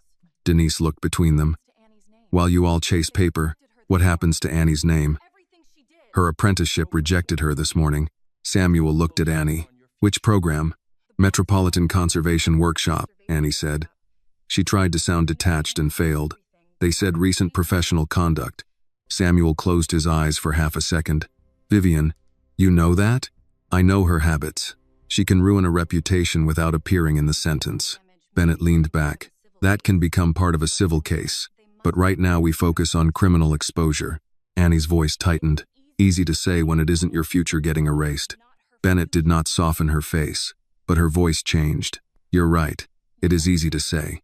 It is also the only way I know to build something that doesn't collapse when rich lawyers breathe on it." Annie looked away. Denise touched her arm. Samuel said, "Mr. Whitmore intends to correct the public record." Annie gave a small laugh. "After everyone has already believed the first lie?" "First lies travel fast," Elijah said. "Truth walks slower because it has to carry proof." No one spoke for a moment. Then a church door opened upstairs. Footsteps moved across the floorboards above them. Annie stiffened. Denise looked toward the stairwell. A woman called down, "Detective Bennett?" Bennett stood. "Here." A uniformed officer appeared at the basement doorway. "You asked for updates on Whitmore and Vale. Company counsel just filed a statement. They're claiming Miss Carter removed proprietary restoration notes and may have tampered with the portrait after the accident." Annie went cold. "What?" Denise stood so fast her chair scraped. "That is a lie." The officer looked uncomfortable. "They're requesting police assistance recovering company property." Bennett's face hardened. "Of course they are." Samuel turned to Annie. "What exactly did you take from the building?" "My backpack, my brushes, my notebook." "Your notebook," Bennett said. "Does it contain notes from your work there?" "It contains my notes. From books, from my grandmother, from practice pieces. Some sketches of paintings I studied while cleaning." Samuel looked grim. "They will claim those sketches are confidential. They were my practice." "I believe you. That does not mean they won't weaponize it." Annie gripped the edge of the table. "So now my own notebook makes me a thief?" Denise stepped closer to her. "No." Bennett came around the table and crouched slightly so Annie had to look at her. "Listen to me. This is why we met before they filed. We have your timeline, your photos, Mr. Brooks's notes, Mr. Whitmore's statement, and threatening messages. They are trying to get ahead of the facts. That means the facts are scaring them." Annie tried to breathe slowly. It felt like being back in the storage room, except this time the rack was made of paper. Samuel's phone buzzed. He read the screen, and his expression changed. "What?" Bennett asked. "Julian's access to his personal phone has been restricted again. Nathaniel filed a family concern request with hospital administration, claiming cognitive instability." Bennett cursed under her breath. Denise said, "That boy is locking his own father away." "Yes," Samuel said. "And if he succeeds, Julian's statement becomes easier to challenge." Annie looked at the old church mural above them. Mary's painted hands, cleaned years ago by Grandma Rose, were still cracked but visible. Her grandmother had never believed in throwing away damaged things just because someone rich preferred new ones. What do we do? Annie asked. Bennett answered first. I seek an emergency preservation order for the records and painting. Samuel said. I contact Julian's independent physician and estate attorney. Elijah said. I go back and watch Crane. Denise looked at him. You are too old to be sneaking around criminals. Elijah put on his cap. Ma'am, I am exactly old enough. People stop looking at old men when they think all we carry is back pain. Annie almost smiled, but the fear stayed. Samuel gathered the documents. Miss Carter, I need one more thing from you. She looked tired. What? Permission to have a forensic art consultant review your observations under your name. Annie hesitated. Under my name? Yes. What if they laugh? Samuel's voice was quiet. Then they will do so on record, and later be embarrassed on record. Denise gave a short nod. I like that. Annie looked at the notebook on the table. For months it had been the place where she put dreams too small to tell anyone. Now it had become evidence. She pushed it toward Samuel, but kept her hand on the cover. This doesn't belong to Whitmore and Vale, she said. No, Samuel replied. It belongs to Annie Carter. She let go. By evening, Annie's name had reached places she had never been allowed to enter. An internal alert moved through galleries and restoration shops. A whisper followed it. Young worker. Restricted access. Damaged trust. Possible theft. No one called Annie to ask. They only forwarded concern. In a private office across Manhattan, Vivian Whitmore read one such message and smiled. Nathaniel stood by the window, his phone pressed to his ear. Yes, he said. Keep the auction schedule. My father is confused, and the girl is being handled. He paused, listening. No, do not move the painting again. That will look suspicious. We sell it fast, publicly, and then everyone has too much invested to admit they were fooled. Vivian looked up. And Annie? Nathaniel ended the call.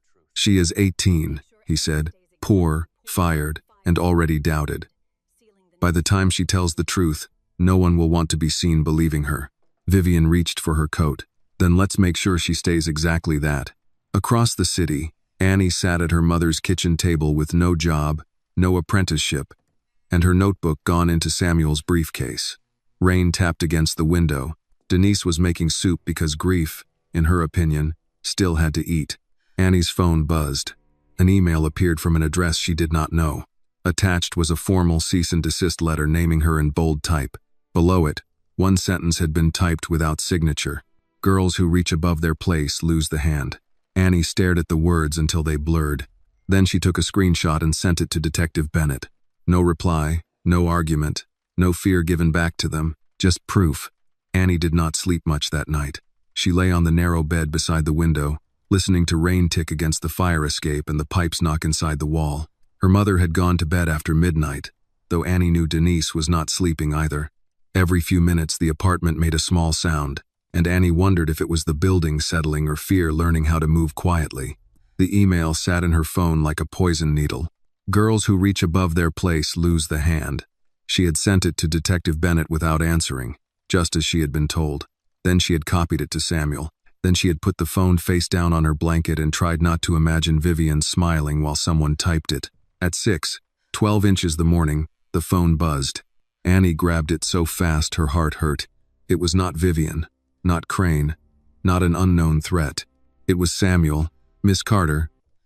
Detective Bennett has a court order in progress, but we may have less time than expected.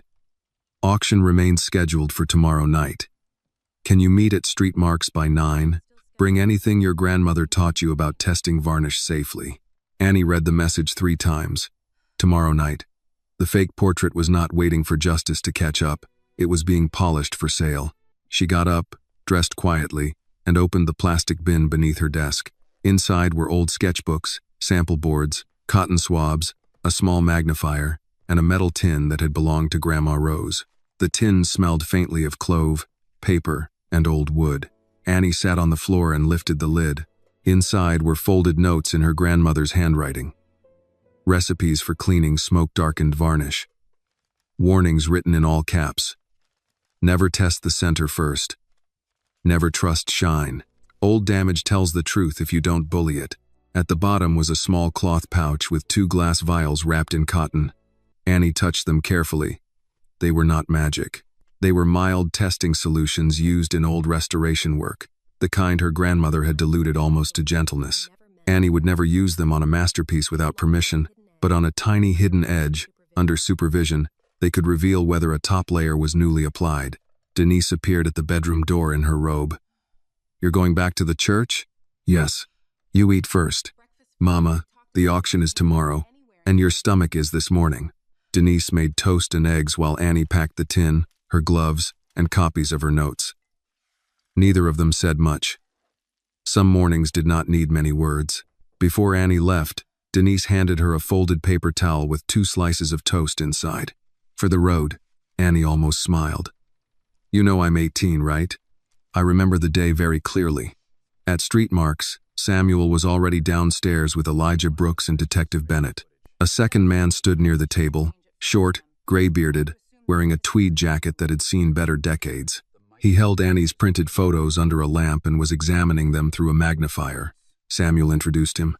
Dr. Peter Alden, independent conservation consultant, retired from the Met.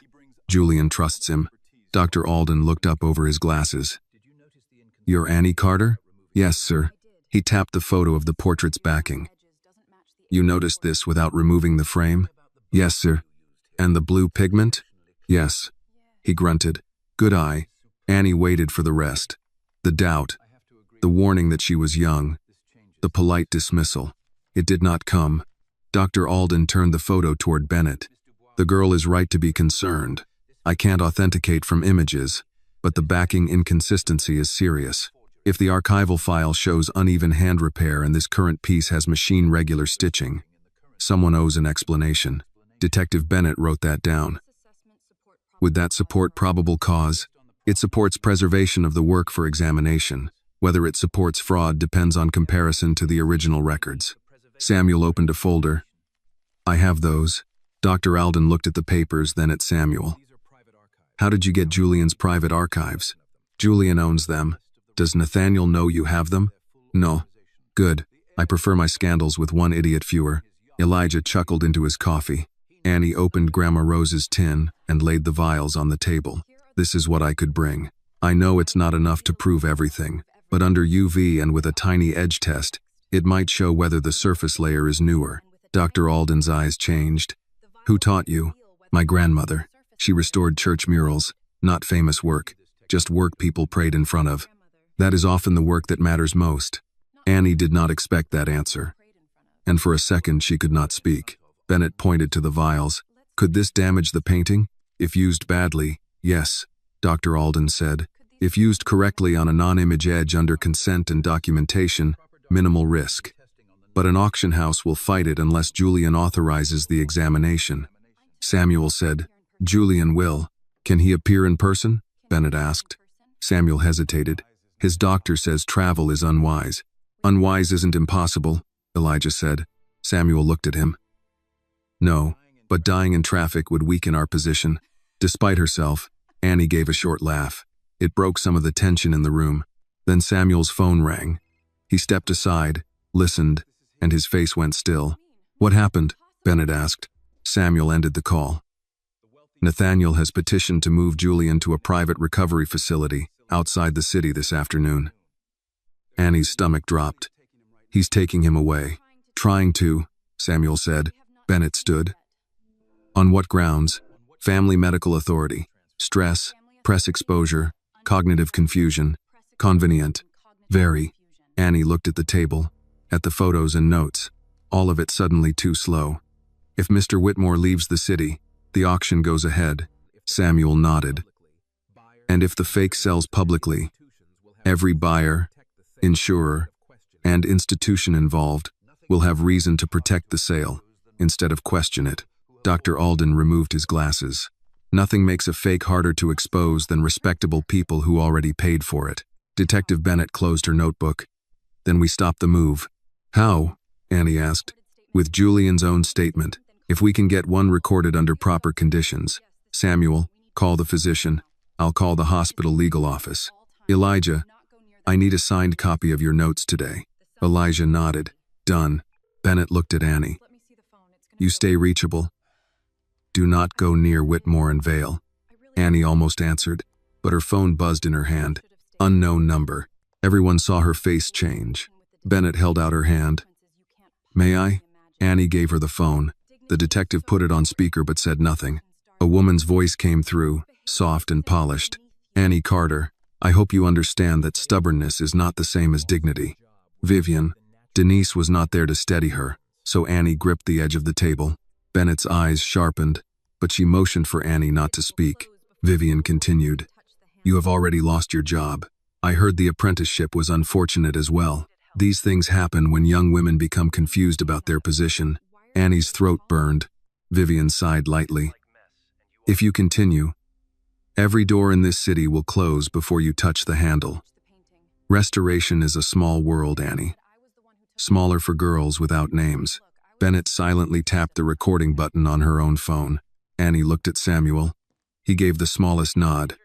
Not permission. Support. Annie spoke carefully. Mrs. Whitmore, why are you calling me? To help you? No. Why are you really calling me? There was a pause. Then Vivian's voice cooled. Because I dislike mess, and you are becoming one. Annie felt fear, but beneath it something steadier had begun to stand. I didn't switch that painting, she said. No one said you did. You did. At the hospital. People say many things in distress. Your husband said I hid Mr. Whitmore's inhaler. Did you? The question landed like a slap. Annie's voice shook, but did not break. No, and you know that. Vivian laughed once, softly. Be careful, child. Knowing and proving are different rooms. You may not be allowed into either. The call ended. For a moment, no one moved. Then Detective Bennett saved the recording and looked at Annie. That was useful. Annie stared at her. She just threatened me. Yes, Bennett said. And this time she forgot to hide behind a lawyer. Samuel's phone buzzed again. He read the message and looked at Annie. Julian's physician agreed to block the transfer pending evaluation. He also agreed to document that Julian is competent to make visitor decisions. Elijah exhaled. Old man still in the fight. Samuel's mouth tightened. Barely. But yes. Dr. Alden gathered the images into a neat stack. If you get me into that auction room, I can support the technical challenge. But the first voice must be Julian's. The second may need to be hers. Everyone looked at Annie. She felt suddenly very young. I'm not an expert. Dr. Alden looked at her over the rims of his glasses. Neither was the first person who noticed the Emperor was naked. Bennett said, We are not asking you to perform. We are asking you to say what you saw. Annie looked down at Grandma Rose's tin. She remembered the white gloves, the church murals, the way her grandmother had cleaned 1 inch at a time, never rushing truth out of hiding. What if my voice shakes? Annie asked. Elijah answered first. Then let it shake. A shaking voice can still tell the truth. By late afternoon, the plan had a shape. Julian would appear at the auction if his doctor allowed even limited transport. Samuel would secure his authorization to examine the painting. Dr. Alden would stand as an independent expert. Bennett would coordinate with financial crimes and customs, tracking Victor Lorne and the possible movement of the original. Elijah would keep watching Crane from inside as long as he safely could. Annie would bring the notes, the photos, the gloves, and the small tin. When the meeting ended, Samuel offered her a ride home. This time Annie accepted. Pride had limits. So did fear. In the back of the car, she looked out at Manhattan rising across the river. Tall and bright and full of locked rooms. Somewhere in that city, Nathaniel and Vivian believed money could still make truth kneel. Annie held Grandma Rose's tin in her lap with both hands. The tin was small, but so was a match before it found dry wood. Samuel's car dropped Annie and Denise at their building just after dusk. The rain had stopped, but the street still held its shine, reflecting deli lights, brake lights, and the pale glow from apartment windows above. Annie carried Grandma Rose's tin against her chest the way other girls might have carried a purse to a dance. Denise walked beside her without speaking. Her silence meant she was thinking 3 moves ahead. At the front step, Mrs. Alvarez from the first floor opened the lobby door before they reached it. She held a foil-covered plate in one hand. Chicken and rice, she said. You take it. Don't argue. Denise accepted the plate. You feeding us or watching us? Both. Mrs. Alvarez looked at Annie. Two men in suits came by earlier. Said they were from an insurance office.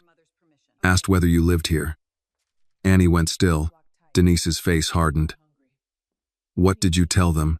I told them half the building named Carter and none of us liked insurance. Mrs. Alvarez sniffed.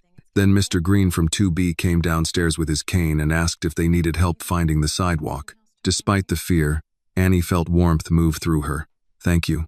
Mrs. Alvarez waved that away. You just keep your phone charged, and don't open the door unless your mama says so.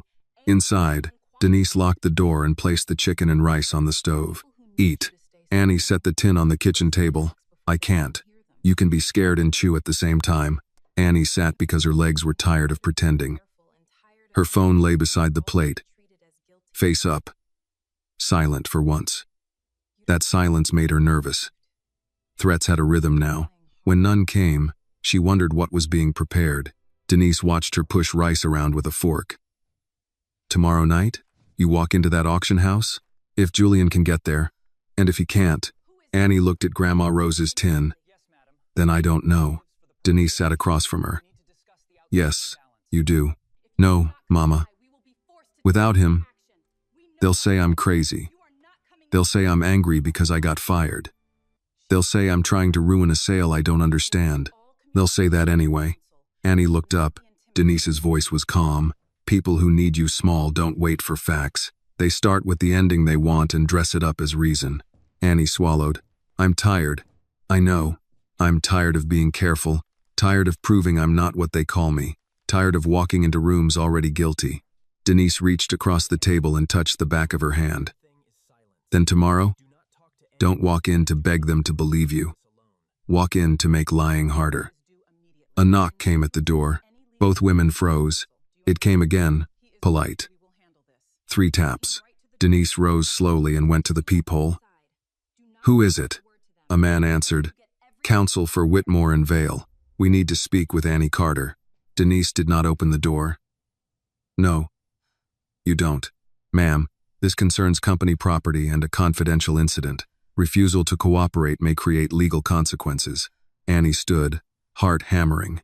Denise lifted one hand, warning her to stay back. My daughter is represented, Denise said. There was a pause outside. By whom? By people who know longer words than I do. Leave your card. Mrs. Carter, this will go easier if... Denise cut in. Sir, I raised a black child in America. Do not stand in my hallway and explain easier to me. Silence. Then paper slid under the door. Footsteps retreated. Denise waited until they faded before picking up the envelope with a dish towel. She laid it on the table. Annie stared at the thick cream paper, the embossed firm name, the kind of envelope that looked expensive enough to be believed. Inside was a formal demand. Return all company property. Cease defamatory statements. Surrender any unauthorized photographs or notes taken inside Whitmore and Vale, and appear for an internal interview the next morning. At the bottom, handwritten in blue ink, was a time and address. 10 a.m., Whitmore Legal Offices, Midtown. Annie's mouth went dry. They want me alone. Denise picked up her phone. They can want Christmas in July. Samuel answered on the second ring. Denise read the letter aloud. He listened without interrupting. No, he said when she finished. She does not attend alone. She does not attend tomorrow morning. Send me a photo. They came to the door, Annie said, leaning toward the phone. Samuel's voice sharpened. Did they identify themselves by name? No, just counsel. Good. That was sloppy. It didn't feel sloppy. To you, no. To a judge, possibly. Denise took pictures of every page and sent them. Samuel promised to forward them to Detective Bennett and the attorney he had contacted. After the call ended, Annie looked at the envelope again. It had changed the room. The kitchen no longer felt small and safe. It felt reachable. She slept in pieces that night, waking before every dream could form. The next morning, Samuel arrived with an attorney named Marjorie Bell, a woman in her 60s with cropped gray hair, a navy suit, and the kind of purse that looked capable of holding either legal briefs or emergency snacks. She greeted Denise first, then Annie. Miss Carter, I represent you for today's purposes and any future purposes you agree to. You do not speak to Whitmore Counsel without me. You do not sign anything without me. You do not apologize for facts. Understood? Annie nodded. Yes, ma'am. Marjorie sat at the kitchen table and read the letter. Bullying dressed as stationery. Denise gave her the first real approving look she had given any stranger all week. I said something similar with fewer legal fees. Marjorie smiled. I'm sure yours was better. Instead of going to the demanded meeting, Marjorie called the law firm on speaker. Samuel stood by the window. Annie sat stiffly beside her mother. A young male attorney answered. Marjorie introduced herself and asked who authorized direct contact with a represented witness in an active police inquiry. The man's confidence thinned. We were unaware Miss Carter had retained counsel. You became aware when her mother told your unidentified representatives at the door. Send all communication to me. Any further unannounced visit will be treated as harassment. We have concerns that Miss Carter removed proprietary materials. She removed her personal belongings after being told to collect them. If your client claims otherwise, preserve all security footage immediately. Do not edit, delete, summarize, or misplace it. I hope that word was clear. The man said they would respond in writing. Marjorie ended the call and looked at Annie. They expected scared. They got documented. For the first time that day, Annie breathed, but the relief did not last. At noon, Denise's phone rang. She listened for less than 10 seconds before her face changed. Who gave you that information? Another pause. No, my daughter is not behind on rent. And no, I will not discuss this over the phone. She hung up. Annie already knew. The landlord? Denise nodded. Says he received a complaint about illegal business activity in the unit. Says there may be a lease review. Annie pushed back from the table. They're going after the apartment now. Marjorie wrote it down. Date, time, caller. We add it. Annie laughed once, sharp and humorless. We add it. We add the job, the apprenticeship, the legal letters, the apartment. How much gets added before something stops them? No one answered quickly enough. She grabbed her coat. Denise stood. Where are you going? To Valk. No. I need air. Samuel stepped toward the door. I'll go with you. Annie wanted to refuse, but she saw Denise's face and swallowed the pride. Fine. They walked 3 blocks to a small park, where older men played chess under a shelter, and mothers pushed strollers around puddles. Samuel kept a respectful distance. Annie stood by the fence, watching children chase each other across wet pavement. I hate needing help, she said. Samuel looked at the park, not at her. Most honest people do. Do rich people? Rich people often call help strategy. Annie almost smiled. Then she said, Why did you stay with Julian so long? Samuel took time before answering. Because he was the first wealthy man I worked for who understood that loyalty was not obedience. I could tell him he was wrong and remain employed. Was he wrong often? Yes. That surprised a laugh out of her. Samuel's expression softened. He was wrong about Whitmore and Vale. He thought excellence protected the institution from cruelty. It did not. Excellence sometimes gives cruelty better lighting. Annie watched a little girl in pink rain boots jump into a puddle. Will he really say my name? Yes. In front of them? Yes. And if he gets too sick? Samuel's answer came quietly. Then I will say it until he can. Annie looked at him then. For all his formality, there was anger in him. Not loud anger, useful anger. That evening, the final auction notice went public. Portrait of a woman in blue would be the centerpiece lot at Harrington House, Manhattan, 7 o'clock. The press release called it a once-in-a-generation offering authenticated by the Whitmore legacy. Annie read the announcement on Samuel's tablet at Street Marks, where everyone had gathered again. Dr. Alden cursed under his breath. Elijah shook his head. Detective Bennett studied the document like it might confess if she stared long enough. They used the word legacy 5 times, Elijah said. Always worry when thieves start talking about legacy. Bennett's phone buzzed. She stepped away, listened, then turned back. Customs flagged Victor Lorne's travel reservation. He's booked on a late flight tomorrow night. With the original? Annie asked. Unknown, but we have eyes on him. Samuel looked at the group. Julian's doctor approved limited transport with medical support. He can attend the auction for no more than 30 minutes. Denise closed her eyes briefly. 30 minutes. Dr. Alden said, then we need 10. Annie touched Grandma Rose's tin in her bag. What do you need from me? Detective Bennett answered. Courage, Accuracy, and no improvising. Elijah added, and comfortable shoes. Annie looked around the church basement. Her mother, the old guard, the detective, the attorney, the retired expert, Samuel with his careful hands folded around Julian's authorization letter. None of them were rich enough alone to stop Nathaniel Whitmore.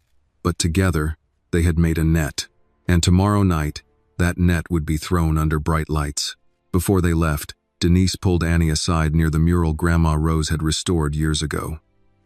The painted figures were faded but still standing. Their hands lifted toward a sky that had cracked with age. "You remember what your grandma said about old paintings?" Denise asked. Annie nodded. "Don't rush them. Listen until they tell you where they hurt." Denise touched her cheek. "Same with people. Tomorrow, you don't have to shout. Just show them where the lie hurts." Annie leaned into her mother's hand for 1 second, then stepped back. Outside, Manhattan waited with its auction rooms, private cars, polished lies, and men who believed a girl with no title could still be made invisible. Annie Carter went home and laid out her white cotton gloves. The morning of the auction came without mercy. Annie woke before her alarm and lay still, while the city gathered itself outside her window. A garbage truck groaned down the block. Someone's radio played low through the wall. In the kitchen, Denise was already moving around, opening cabinets with more force than necessary. Annie turned her head toward the chair beside her bed. Her white cotton gloves lay folded on top of her coat. Grandma Rose's tin sat beside them. The sight of both made her stomach twist. Tonight, she would walk into Harrington House, one of the most respected auction rooms in Manhattan, and challenge a painting that collectors, lawyers, and wealthy families were ready to call a masterpiece. She would do it in front of people who had never needed to prove they belonged anywhere. She got dressed slowly. Plain black pants, white blouse, dark sweater, her best coat, which still looked too simple for the room she was about to enter. She brushed her hair back and tied it neatly, then looked at herself in the small mirror above the dresser. She did not look like the girl in the rumors. She did not look like a thief. She looked tired, young, scared, but she also looked like someone who had stopped asking fear for permission. In the kitchen, Denise had made grits, eggs, and tea. Annie stared at the plate. "Mama, I can't eat." Denise set a fork beside it. "You can eat 3 bites and call it obedience. This isn't church. It is my kitchen. Same rules." Annie sat and ate 3 bites. Denise watched until she swallowed, then poured tea into a chipped mug. "Your grandma used to say a steady hand starts in the stomach. She also used to say cold pizza counted as breakfast. She was a complicated woman." Annie almost laughed. It helped. At 10, Marjorie Bell arrived with a folder of printed messages, receipts, and copies of Annie's photos. Samuel came soon after, carrying Julian's signed authorization for independent examination of the portrait.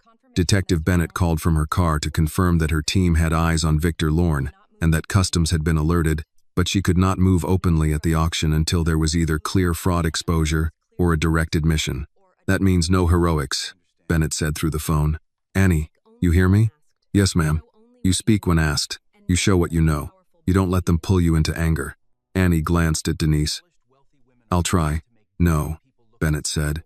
"You'll do better than try. People like Vivian Whitmore are trained to make decent people look unstable. Don't give her your face." After the call ended, Samuel placed a small envelope on the table. Annie looked at it. "What is that?" "A temporary visitor credential for Harrington House, issued under Julian's guest authority." Annie opened it. Her name was printed in black letters, Annie Carter, restoration consultant. She stared at the words too long. Denise leaned over. "Consultant?" Samuel's expression remained calm, but there was a faint satisfaction in his eyes. "Accurate for tonight's purpose." Annie touched the badge with one finger. "I've never been called that before." "Then it is overdue." She wanted to believe it fully. Instead, she tucked the badge into her coat pocket like something fragile. The day moved in pieces. Marjorie reviewed what Annie should and should not say. Dr. Alden called to confirm he would meet them at the auction house and had arranged for standard UV equipment to be available through a friendly conservation contact on the board. Elijah sent one message at noon. Crane nervous. Made 3 calls from loading office.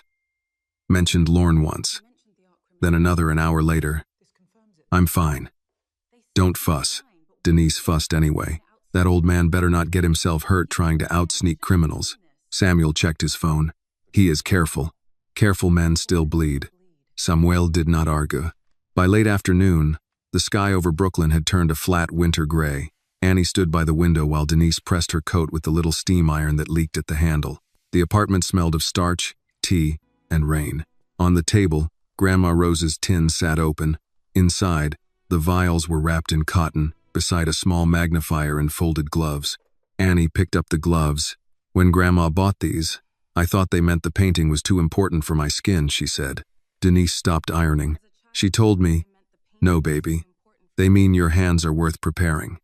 I didn't understand then. You understand now? Annie rubbed the cotton between her fingers. I think so. A knock came at the door. Denise went still, then checked the peephole. It's Mrs. Alvarez. She opened the door. Mrs. Alvarez stood in the hallway with a small brown paper bag. For luck, she said, handing it to Annie. Inside was a rosary and a peppermint candy. Annie smiled softly. Thank you, ma'am. I don't know art, Mrs. Alvarez said, but I know when people with money start sending letters, they are scared. Make them more scared. Denise said, that is not exactly a church blessing. It is a Brooklyn blessing. At 5:30, they left for Manhattan.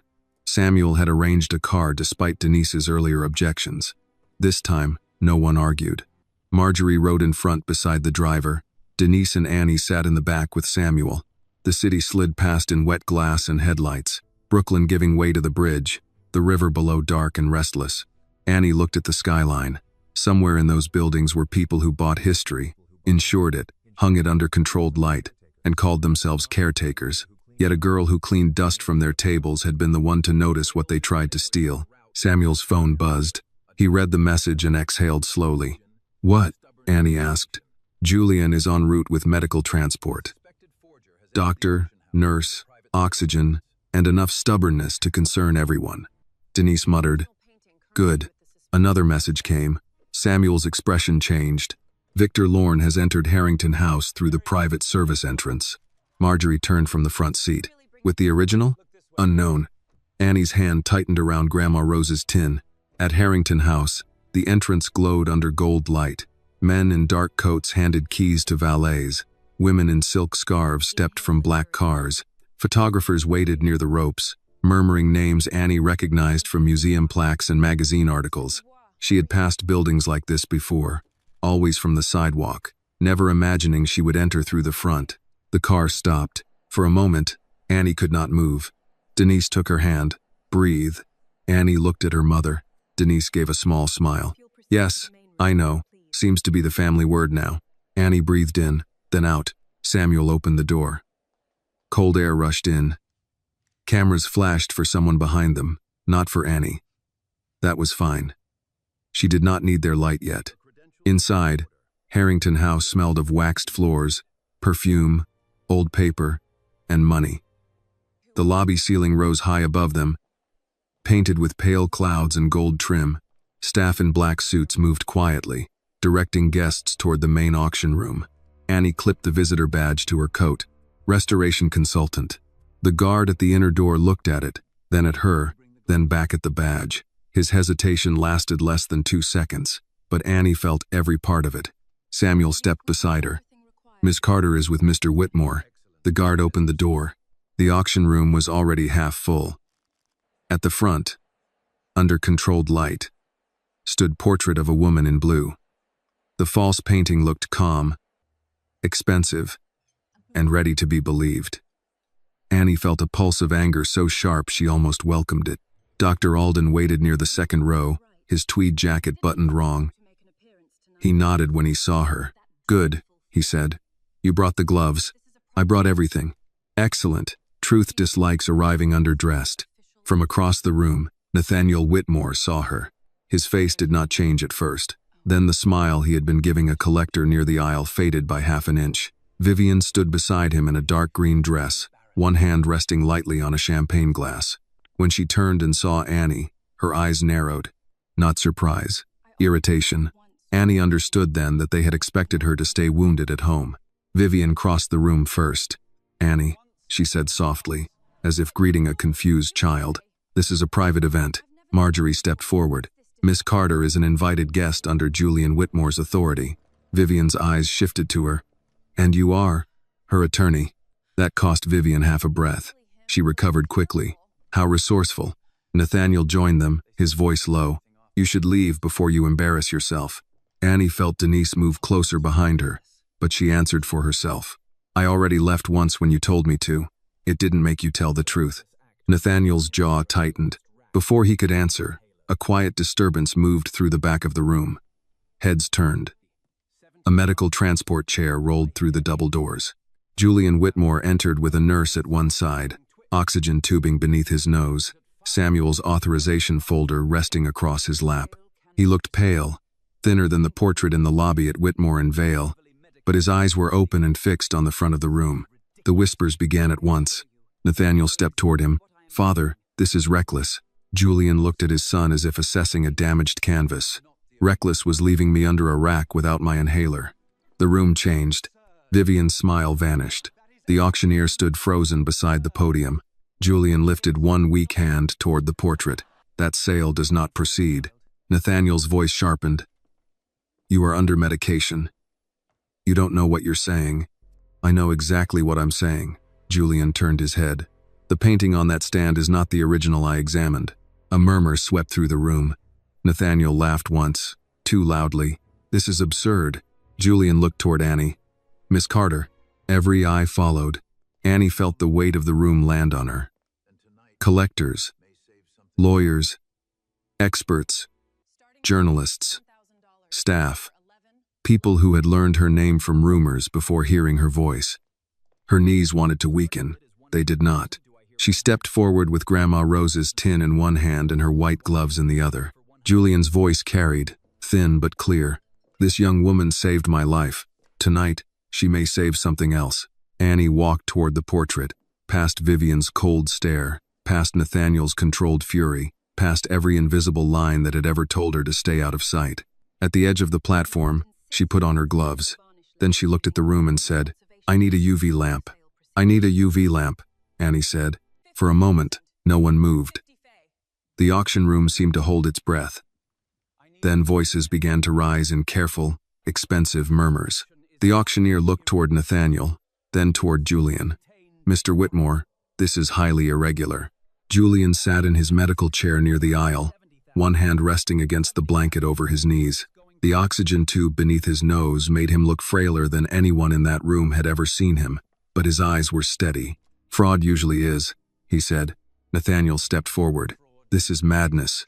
You are allowing a fired cleaning girl to interfere with a legally scheduled auction. Annie felt the words hit the room before they hit her. Fired. Cleaning girl. He had chosen them carefully, placing her back where he thought she belonged. Marjorie Bell answered before Annie could. Miss Carter is here as a witness and restoration consultant under Mr. Whitmore's authorization. Vivian gave a soft laugh. Consultant? That is generous. Dr. Alden stepped from the second row, adjusting his glasses. Not as generous as calling this authentication process complete, without addressing the concerns now raised. Nathaniel turned toward him. And you are? Peter Alden, former senior conservation specialist at the Metropolitan Museum. Retired, not blind. A few people in the room whispered his name. That changed the air. Nathaniel noticed it. This is a public spectacle, he said. If my father has concerns, they can be addressed privately after the sale. No, Julian said. That is how forgeries become investments. The auctioneer swallowed. We do have a UV examination lamp on site for condition review. Bring it, Julian said. An employee looked at Nathaniel, hesitated, then left through the side door. Annie stood beside the platform with her gloves on. Grandma Rose's tin closed in her palm. She could feel everyone looking at her. Some with curiosity, some with pity, some with the quiet irritation of people forced to watch someone they had dismissed become necessary. Vivian moved closer, her voice low enough that only Annie and Denise could hear. You have no idea what you are doing. Annie looked at the portrait. I know exactly where to look. Do you? Or did some old church woman teach you parlor tricks and call them expertise? Denise stepped forward, but Annie lifted one hand slightly. My grandmother taught me patience, Annie said. You might recognize it. It's what people without power use while waiting for people like you to make mistakes. Vivian's face tightened. The employee returned with a portable UV lamp and a pair of dark protective glasses. Dr. Alden took them first, inspected the lamp, then handed it to Annie. Slowly, he said. Start at the varnish field near the upper left, then the dress. Annie nodded. Her hand shook once. She let it shake and did not hide it. The main lights were dimmed. A soft hush moved through the room as the portrait fell into shadow. Under normal light, the painted woman in blue looked old, mournful, and valuable. Under UV, truth began to crawl out of the surface. A strange glow spread across the varnish. Two, even in some places, dead in others. Patches near the woman's shoulder fluoresced in a way Annie had seen on recent coatings. Not aged natural resin. The blue dress, the very thing that had bothered her from the start, showed a dull, modern response beneath the surface glaze. Annie heard Dr. Alden inhale. Say what you see, Detective Bennett said from near the aisle. She had entered quietly with two plainclothes officers and stood now with her notebook open. Annie kept the lamp steady. The varnish doesn't age consistently. On a painting this old, you'd expect uneven fluorescence from natural oxidation and past cleaning. This layer is too controlled. It looks applied to imitate age. Nathaniel scoffed. That proves nothing. Many paintings are cleaned before sale. Annie moved the lamp lower. Cleaning doesn't change the back lining. A staff member brought a mirror and tilted the painting carefully at Julian's command. Dr. Alden and another auction house specialist helped expose the reverse without removing it from its support. Annie pointed, careful not to touch. The archival backing had uneven hand stitching along this side. I saw it before. Mr. Whitmore's private archive shows the same thing. This backing is fresh. The stitches are regular.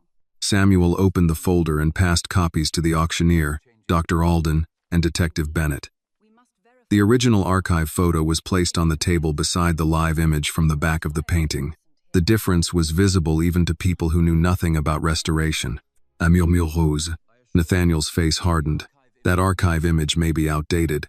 Julian turned his head slowly. It was taken 6 weeks ago under my supervision. Vivian cut in. Voice bright and brittle. Julian, with respect, you are recovering from trauma. This young woman has had access to the work. She could have altered something. Annie looked at her. When? Vivian blinked. Excuse me? When did I alter it? Before I called 911? While I was lifting your father-in-law from under a rack? Or after Mr. Crane fired me and watched me leave? Vivian's mouth closed. Mr. Crane, standing near the rear wall, had gone pale. He had tried to stay half-hidden behind two Harrington House staff members. But Elijah Brooks stood near the back door, watching him. Dr. Alden leaned closer to the lower edge. Miss Carter, you mentioned a controlled spot test. Annie opened Grandma Rose's tin. The small glass vial rested inside its cotton wrapping. She lifted it carefully. Nathaniel moved fast. Absolutely not. She is not putting some homemade chemical on a multi-million-dollar work. Dr. Alden gave him a dry look.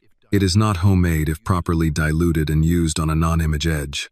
Though I admit, many museums would be improved by remembering some grandmothers knew more chemistry than trustees.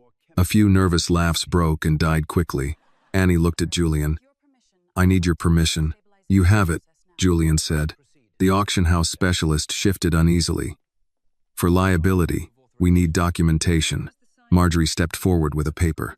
Signed authorization from the owner of record, Julian Whitmore, witnessed by counsel. Nathaniel snapped. I am acting trustee for certain family holdings. Samuel looked up from the folder. Not for this work. Julian never transferred authority over this lot to you. The room turned toward Nathaniel. His jaw worked once. Annie dipped a cotton swab into the mild solution and pressed it against the rim of the vial to remove nearly all liquid. Her grandmother's voice moved through her hand. Never flood. Never rush. Ask the surface. Don't bully it. She touched the swab to a tiny edge where the paint layer met the frame line, an area outside the visible image. Nothing happened at first. Vivian smiled. Well, then the top glaze softened. A thin film lifted under the cotton, revealing a small mark beneath the artificial aging layer. Annie leaned closer. Dr. Alden brought the UV lamp back over the area. 2 letters appeared under the disturbed coating. VL. The room went silent. Dr. Alden whispered, Victor Lorne. Detective Bennett stepped forward. Say that again, Doctor. Victor Lorne, he said louder now. A known restorer with a long history of suspected forgery work. He uses coded internal marks during fabrication. Most never remain on finished pieces unless the work is rushed. Elijah lifted a clear plastic evidence sleeve. Like this? Detective Bennett turned. Elijah held the discarded packing material he had found, the faint pencil mark visible under the plastic. Found in the waste area after the crate moved. Same mark. Mr. Crane took one step toward the side exit. Elijah, Bennett said without looking away from the painting. Already watching him, two plainclothes officers moved toward Crane. He froze. Nathaniel's voice rose. This is theater. A mark means nothing. For all we know, she put it there. Annie turned to him then. Her hands were still gloved. One held the cotton swab, the other held the vial. She looked very young beneath the auction lights, but she no longer looked small. You said I was a cleaning girl, she said. Now you're saying I'm skilled enough to forge a masterwork. Stage old varnish, alter backing, move a private crate, disable cameras, hide an inhaler, and plant a forger's mark in front of half of Manhattan. Which lie do you want to keep? A sound moved through the room. Not quite approval, not yet, but recognition. Vivian stepped in sharply. Do not speak to him that way. Annie looked at her. You called me a mess. You said girls without names don't get into certain rooms. Vivian's face went still. Detective Bennett's eyes flicked toward Annie. The call was recorded. Vivian knew it too. Annie continued. Quieter now. I didn't come here to belong to your room. I came because Mr. Whitmore couldn't breathe, and because somebody used art like a mask for greed. Nathaniel turned toward Julian. Stop this. You're destroying the family. Julian looked at his son for a long time. Pain sat heavily on his face. But beneath it was something worse than anger. Disappointment had finally finished becoming knowledge. You did that, Julian said, when you hid my inhaler and left me under that rack. I didn't. Detective Bennett's phone buzzed. She looked at the screen, then at Nathaniel. Victor Lorne was detained at Teterboro 15 minutes ago, she said. Customs agents found a crated painting in private transport under export documents tied to a shell company. Preliminary images matched the archival back of the original portrait of a woman in blue. Nathaniel's face lost all color. Vivian whispered, Nathaniel. He turned on her. Shut up. That was the first honest thing he had said all night. Bennett nodded to the officers. Nathaniel Whitmore, we need you to come with us. Vivian Whitmore, you as well. Harold Crane, don't move. Crane broke at once. I didn't know he'd take the inhaler. I only shut down the systems. I only did what Mr. Whitmore told me. Nathaniel lunged toward him. You idiot. The officers caught Nathaniel by both arms. Guests stood from their seats. Phones rose. The auctioneer backed away from the podium. Vivian tried to speak, but no polished sentence came. Her cream-colored world had split open under a light she could not flatter. Annie stepped back from the portrait and capped the vial with both hands.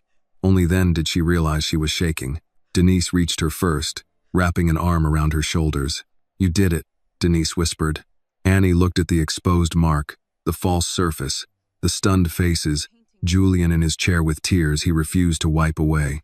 No, Annie said. The painting did. I just listened. Across the room, Detective Bennett read Nathaniel his rights, while the cameras kept recording. The sale of the century had become a crime scene, and the girl they tried to erase stood beside the truth with cotton gloves on her hands. The room did not return to order after Nathaniel, Vivian, and Crane were taken away. It only learned how to stand still under shock.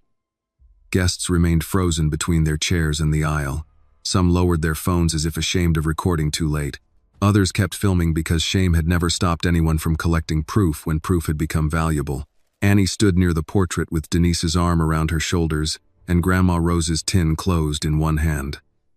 The cotton gloves on her fingers had picked up no paint, no gold leaf, no dirt from the frame. Still, she felt as if the whole room was staring at her hands, waiting to decide whether they had saved something or ruined it. Dr. Alden leaned over the tiny tested edge and spoke quietly with the auction house specialist. Detective Bennett was near the doorway, giving instructions to the plainclothes officers. Samuel stood beside Julian, one hand near the back of the medical chair, watching every person who came too close. Julian looked tired enough to vanish into the blanket over his knees. Annie saw it and stepped toward him. "Mr. Whitmore?" He turned his head. The oxygen tube tugged slightly against his cheek. "Miss Carter, you should go back to the hospital. So should many reputations in this room." She almost smiled, but his breathing worried her. "Please." The word did what arguments had not. Julian looked at Samuel, then nodded once. 5 minutes. Samuel's mouth tightened. "You said that 10 minutes ago. Then I have become consistent." Denise stepped forward. "Sir, with respect, don't make my daughter save your breathing twice in 1 week." Julian looked at her. For the first time that night, something like warmth entered his face. "Mrs. Carter, I believe that is the most practical advice I have received." It was not advice, it was warning. "Yes, ma'am."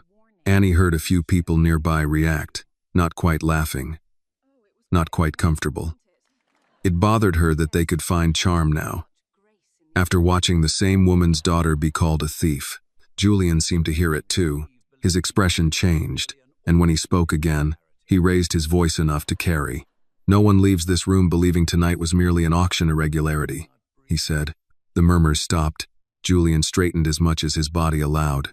"Annie Carter saved my life when I could not breathe. She was then accused, dismissed, threatened, and professionally harmed by people connected to my family and my institution. The portrait before you is not the original I examined. The real work has been recovered through law enforcement action, and the sale is canceled." The auctioneer looked as if he might faint. "Mr. Whitmore, perhaps a formal statement." "This is a formal statement," Julian said. A journalist near the third row lifted a recorder. "Mr. Whitmore, are you alleging your son attempted to kill you?" Detective Bennett stepped in. "That question will be addressed through the investigation. Mr. Whitmore has made a victim statement tonight, not a press conference." Julian looked at Annie. "Not yet." Those 2 words unsettled her. Not yet meant this would not end in the auction room. Not yet meant cameras, headlines, statements, lawyers, strangers learning her name from a screen. Annie wanted justice, but she had not understood that justice also had a public entrance, and everyone watched who walked through it. Dr. Alden approached her with a careful nod. "Miss Carter, I need to document the test site. Would you stand beside me while I record what you did?" Annie looked at Denise. Denise said, "Go on. Let them write it right." Annie joined Dr. Alden near the painting. He spoke into a small recorder, naming the time, place, witnesses, test location, UV response, and the visible VL mark beneath the artificial surface. He asked Annie simple questions, not as a trap, but as a way of preserving the truth. "Did you touch the image area?" "No, sir." "Did you apply solution anywhere except the outer edge?" "No, sir." "Was the amount controlled?" "Yes, sir. 1 damp swab, excess removed." "Why that location?" "Because it was outside the main image, near the frame line, and the false aging layer looked weakest there." He nodded. "Good." The auction house specialist, a woman in black glasses with a tight mouth, looked at Annie with discomfort. "You understand this will have to undergo laboratory analysis?" "Yes, ma'am." "You also understand visual observations are preliminary?" Annie met her eyes. "Yes, ma'am, but preliminary does not mean imaginary." The woman looked away first. That small surrender did not make Annie proud. It made her sad. So much damage could have been avoided if one person in that world had asked what she saw before deciding what she was. A man in a navy suit approached Samuel and spoke in a low voice. But Annie heard enough. "Board members, insurers, emergency meeting, public liability." Samuel listened without expression. Julian did not. "Tell the board they can meet after the police finish collecting evidence." The man lowered his voice further. "Mr. Whitmore, with all respect, the institution's reputation..." Julian cut him off. "The institution's reputation is lying on that platform under a false varnish. Let it wait its turn." The man retreated. Detective Bennett walked over to Annie. "You did well." Annie felt strange hearing that. "I was scared. I did not say you weren't." "What happens now?" "Now the real work starts. Statements, chain of custody, forensic analysis, financial records, hospital records, phone records, Nathaniel and Vivian will hire attorneys before sunrise. Crane may try to trade information. Lorne may already be talking. Will they still say I did something wrong? Yes, Bennett said. Denise made a sound. Detective, I'm not going to lie to her, Bennett said. They may try. But now they have to say it against evidence, witnesses, recordings, and Julian Whitmore's statement. That is a different room. Annie looked at the fake portrait. Under normal light, the woman in blue still seemed almost real. That angered her. Lies did not always look ugly. Sometimes they were painted well. What about my apprenticeship? Annie asked before she could stop herself. Bennett's face softened by a fraction.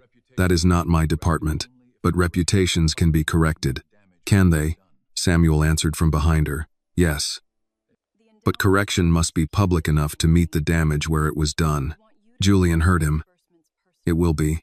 Annie did not know whether to believe that. Not because Julian sounded false, but because she had learned that powerful promises often arrived, dressed better than they behaved. Medical staff moved closer. The nurse with Julian touched his shoulder. Mr. Whitmore, we need to leave now. This time he did not argue. He looked at Annie. May I speak with you tomorrow? Annie hesitated. Denise watched him carefully. Julian understood. With your mother present. And your attorney. Anywhere you choose. Annie nodded. Okay. I owe you more than gratitude. You owe me the truth, she said. He took that in. Yes, and you owe it where people can hear it. Julian looked around the room at the collectors, experts, donors, journalists, and staff who had watched a girl in white gloves reveal what millions had tried to hide. I know, he said. As Samuel rolled him toward the exit, people parted for Julian Whitmore as they always had. But this time, Annie noticed something different. They also parted for her. Not fully. Not comfortably. But enough for her to walk beside Denise without brushing anyone's shoulder. Outside Harrington House, the night had turned sharp and clear. Police lights painted the sidewalk blue and red. Reporters gathered behind a barrier, calling questions that tangled together. Mr. Whitmore, did your son commit fraud? Who is the young woman? Is the painting fake? Was there an attempted murder? Samuel guided Julian toward the medical transport. Detective Bennett held the press back. Marjorie walked close to Annie, already saying, no comment tonight. But one reporter shouted louder than the rest. Miss Carter, did you expose the forgery? Annie stopped. Denise touched her arm. Baby. Annie knew she should keep walking. She knew Marjorie would prefer it. She knew Detective Bennett had told her not to improvise. But she also knew silence had almost buried her. She turned just enough for the microphones to catch her voice. I told the truth about what I saw, Annie said. That should not be unusual. Then she walked on. The cameras flashed. In the medical transport, Julian watched through the window as Annie disappeared into Samuel's waiting car with her mother. He looked older now, and smaller, but not defeated. Samuel climbed in beside him. She spoke. Julian said, yes. Good. Samuel looked at the closed doors of Harrington House, where police still moved in and out beneath the gold lights. Tomorrow will be worse. Julian closed his eyes. Then tomorrow we begin repairing what my name helped break. Across the street, inside the car, Annie sat between Denise and Marjorie with Grandma Rose's tin on her lap. Her hands had finally stopped shaking, not because the fear was gone, but because something stronger had taken a seat beside it. Denise leaned close. You all right? Annie looked out at the reporters, the auction house, the police lights, and the city that had tried to make her invisible until she became inconvenient. No, she said, but I'm still here. Denise took her hand, and for that night, still here was enough. By morning, Annie Carter's name was everywhere. Not loudly at first, not cleanly. It moved through the city the way rumors always did, changing shape as it passed from phone screens to breakfast tables to office elevators. Some headlines called her a young restorer. Some called her a former cleaner. One article called her an unlikely witness, which made Denise snort so hard she nearly spilled her coffee. Unlikely to who, she said, glaring at the phone. People who don't know how eyes work? Annie sat at the kitchen table with a mug of tea cooling between her hands. She had slept maybe 2 hours, and even that sleep had been thin. Every time she closed her eyes, she saw the auction room again, the UV light, the mark beneath the glaze. Nathaniel's face when the truth finally reached him. Vivian's mouth tightening when her polish failed. Now the world knew something had happened. But knowing was not the same as understanding. Marjorie had warned her before sunrise. You will see your name used by people who never called you. Do not answer comments. Do not correct strangers online. Do not give interviews without me. And for the love of every judge still worth their chair, do not read the ugly parts alone. Annie had nodded. Then she had read anyway. Some people praised her. Some said she was brave.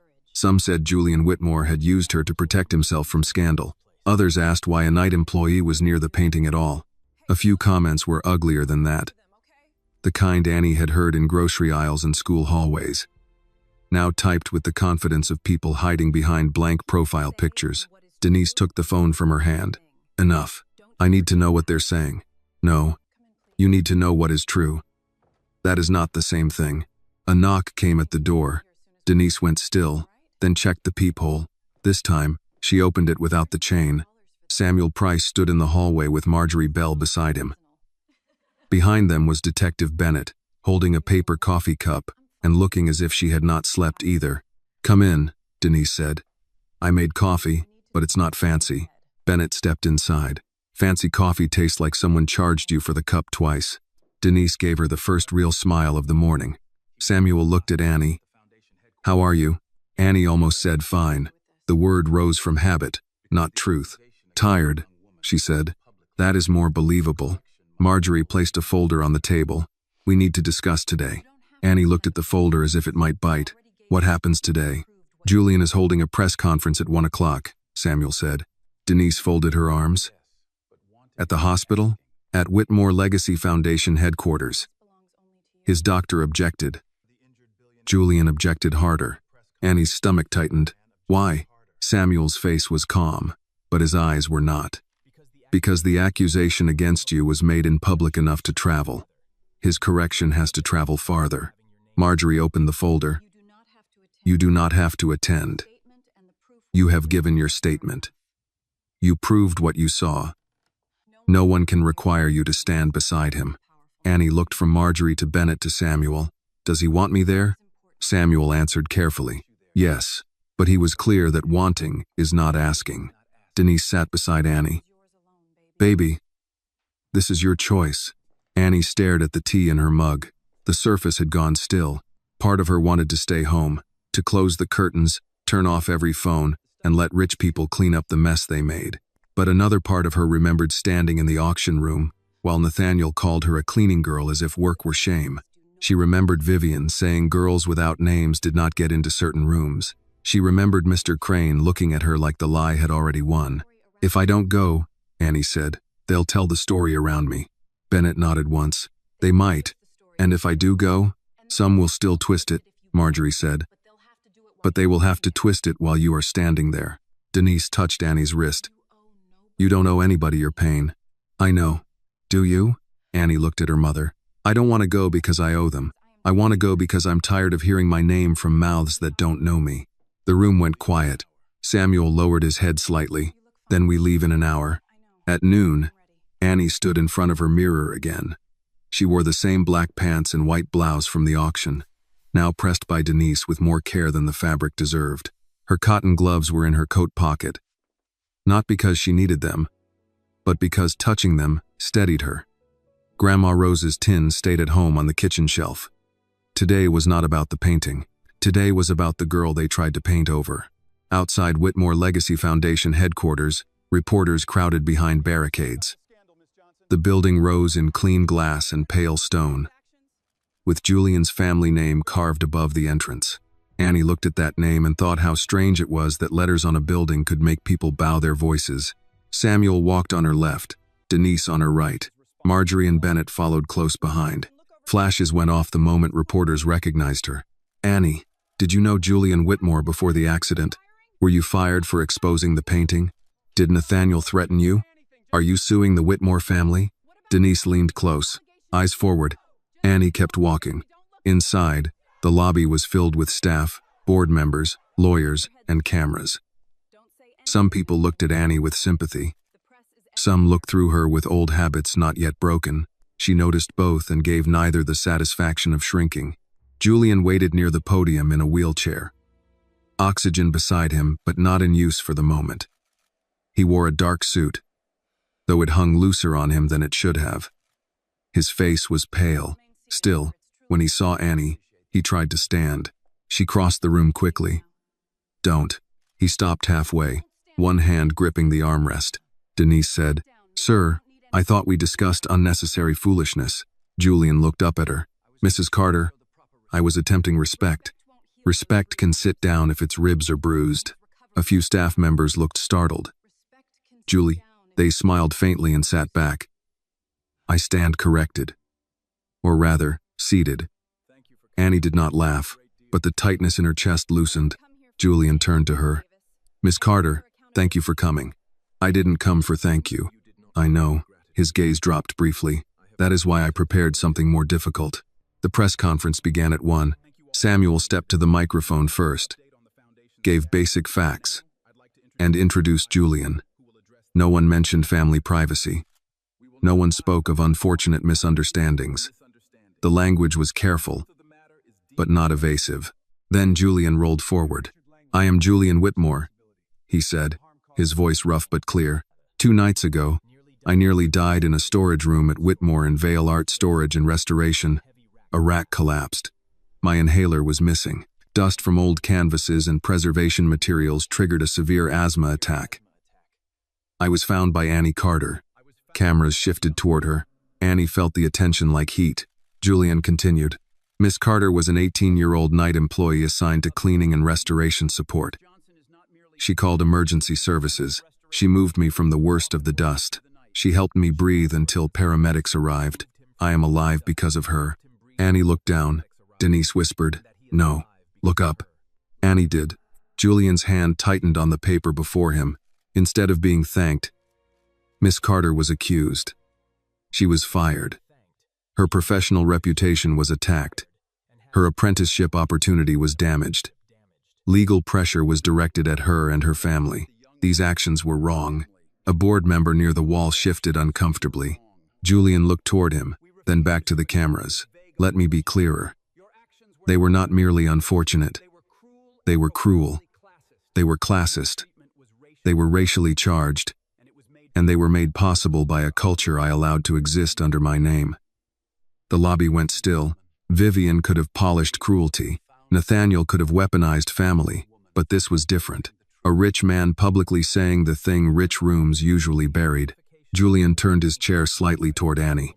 Miss Carter also identified the forged painting that was presented for auction as Portrait of a Woman in Blue. Her observations were correct. The original has since been recovered. Law enforcement will handle the criminal matter.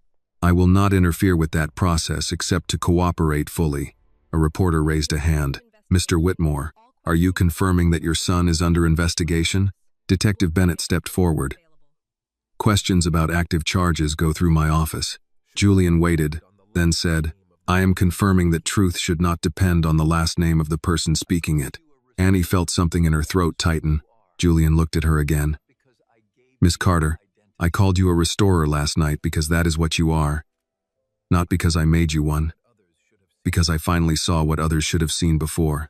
He reached for another sheet. "To begin repairing the harm done, Whitmore Legacy Foundation will fund the restoration of Miss Carter's professional standing, including legal support, tuition support if she wishes it, and an independent studio in Brooklyn dedicated to art conservation training for young people who have been denied access to this field." The reporters erupted. Annie stiffened. She had known Julian wanted to do something. She had not known he would say it like that, in front of everyone, as if a future could be announced into existence. She stepped forward before Marjorie could stop her. "Mr. Whitmore," she said, not into the microphone yet, "I'm not for sale." The lobby heard it anyway. Julian nodded slowly. "I know. I won't be used to make this look clean. You shouldn't be. And if there is a studio, it won't be some charity with my face on a brochure. No, it trains kids who don't get invited into museums unless they're on school trips. It hires people from the neighborhood. It has rules that keep your family from controlling it."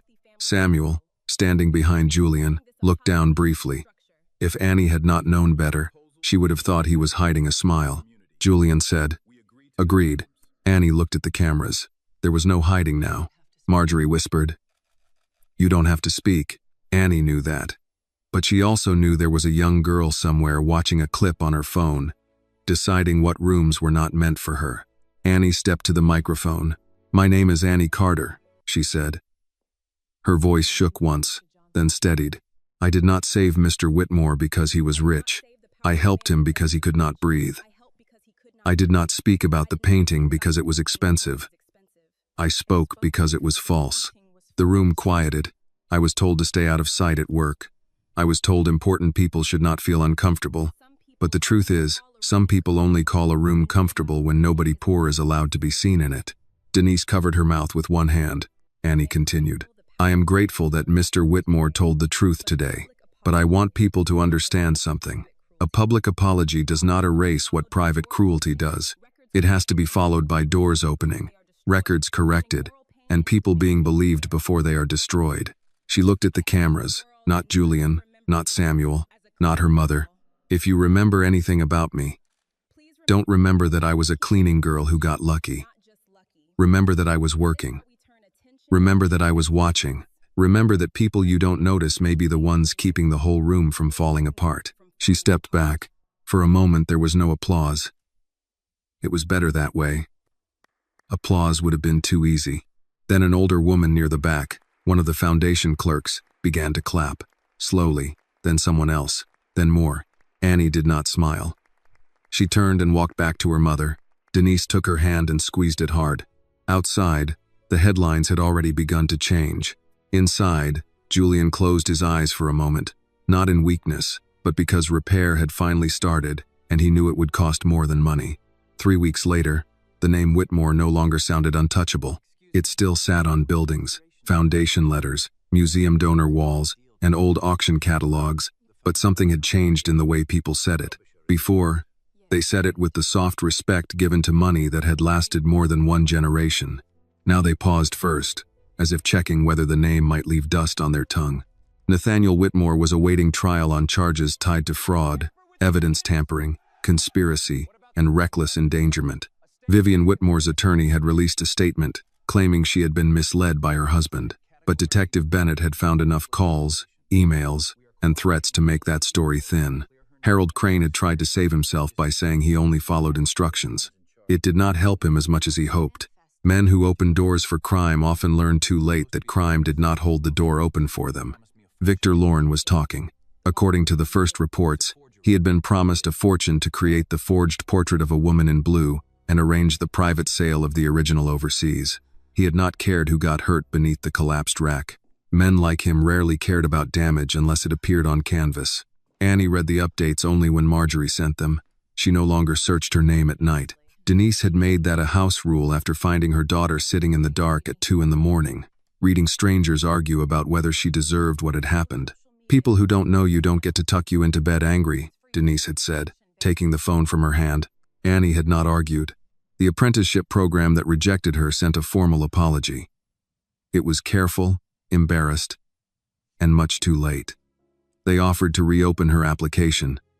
Annie thanked them and declined, not because she did not want training, but because she had learned the difference between a door and a leash. Julian Whitmore's apology had traveled farther than anyone expected.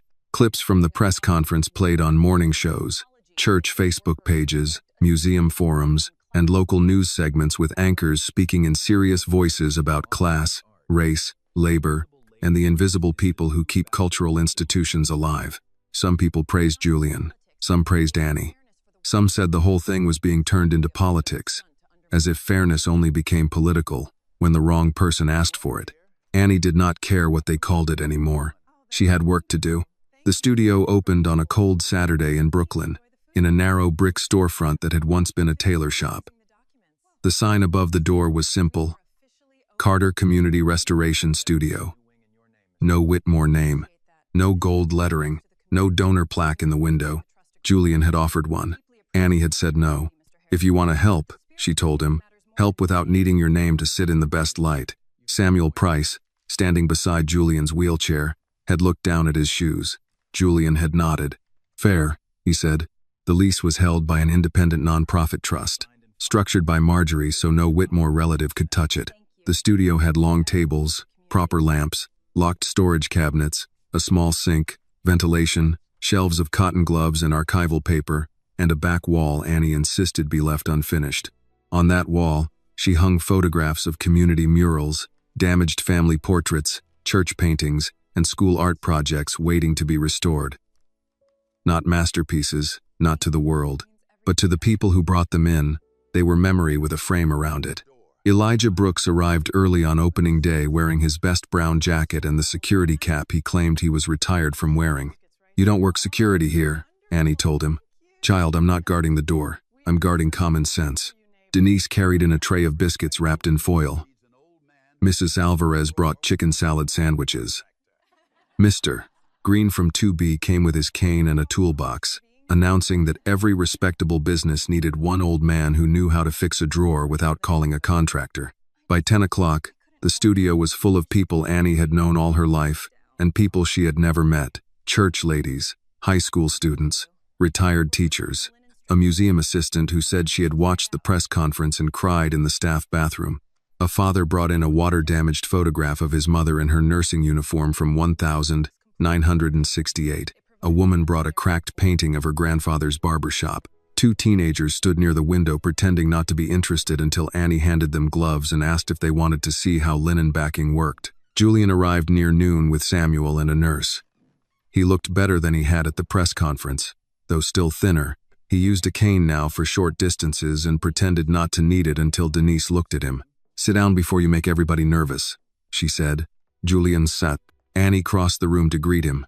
For a moment, neither spoke. Their whole story had begun with him trapped under a rack, gasping for air, and her kneeling in dust with no idea that helping him would nearly cost her future. "You look well, Mr. Whitmore," she said. "I look improved. Well may require negotiation." "That sounds expensive." "Most negotiations around me are." She smiled a little. "Not here." He looked around the studio. Young people leaned over sample boards. Elijah was explaining crate handling to a boy who looked both confused and fascinated. Denise was telling someone where to put coffee cups so they did not ruin paperwork. Sunlight fell through the front window and landed across the work tables in clean rectangles. "No," Julian said quietly. "Not here." He reached inside his coat and removed a small envelope. Annie's expression changed. "Mr. Whitmore, it is not a check." She waited. He handed it to her. Inside was a photograph, old and carefully sleeved. It showed Grandma Rose standing in front of a half-cleaned church mural, one hand lifted toward the painted wall, a scarf tied around her hair. Annie's breath caught. "Where did you get this?" "Samuel found it in the Foundation archive. Years ago, one of our early conservation grants helped repair several church murals across Brooklyn. Your grandmother's name was listed as a local restoration assistant. She was never properly credited." Annie touched the plastic sleeve with one finger. "She never told me. People are often quiet about what the world refuses to honor." Annie looked up. Julian's voice lowered. "The archive has been corrected. Rose Carter's name is now attached to the project record. Not as a volunteer. As a restoration contributor." Annie looked across the room at Denise, who had gone still near the coffee table. Denise came closer and took the photograph with both hands. Her face changed in a way Annie had rarely seen. Not grief, not joy, something older. She would have liked that, Denise said. Though she would have asked why it took so long, Julian bowed his head. She would have been right. The opening ceremony was not really a ceremony. Annie had refused a ribbon.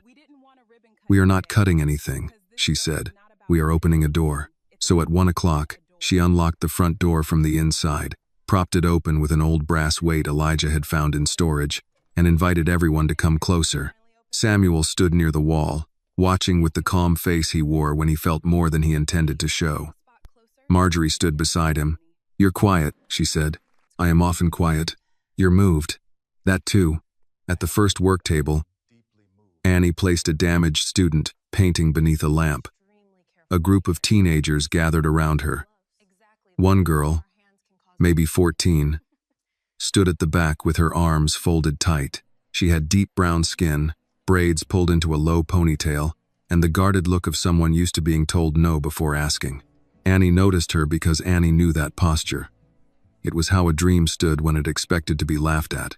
"What's your name?" Annie asked. The girl looked surprised. Tasha, you draw? A little. People who say a little usually mean a lot. Tasha shrugged. I don't know. Art stuff costs money. Yes, Annie said.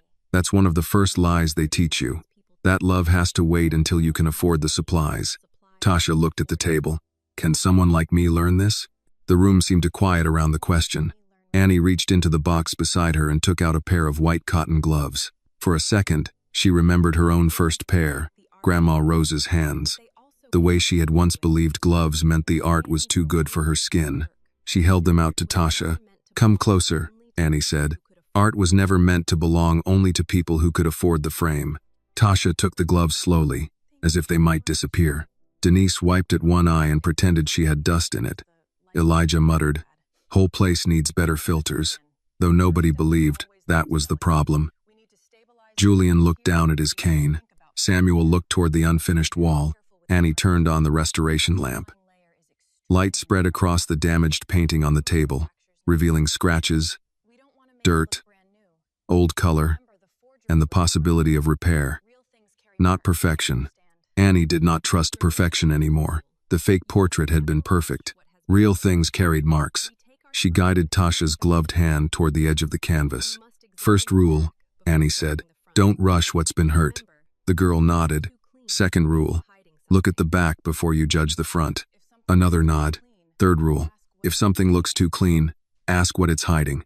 Across the room, Julian let out a quiet breath, and this time it came easily. Outside, Brooklyn moved on. Buses sighing at corners. Neighbors calling from stoops. Someone laughing near the deli. Someone arguing over parking. The city loud and alive. And unfinished.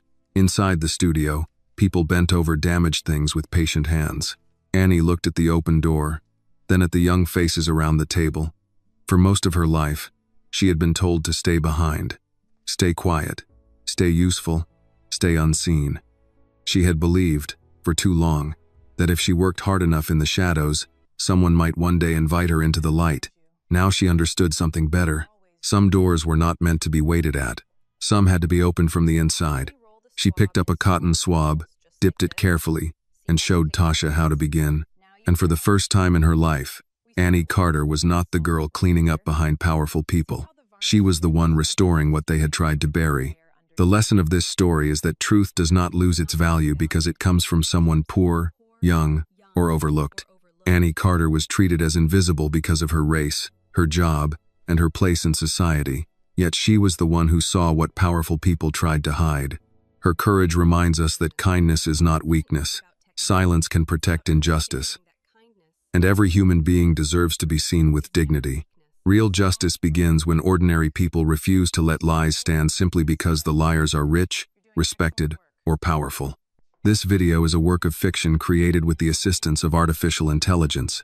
All characters, events, and situations are not real and do not represent any actual people or true stories.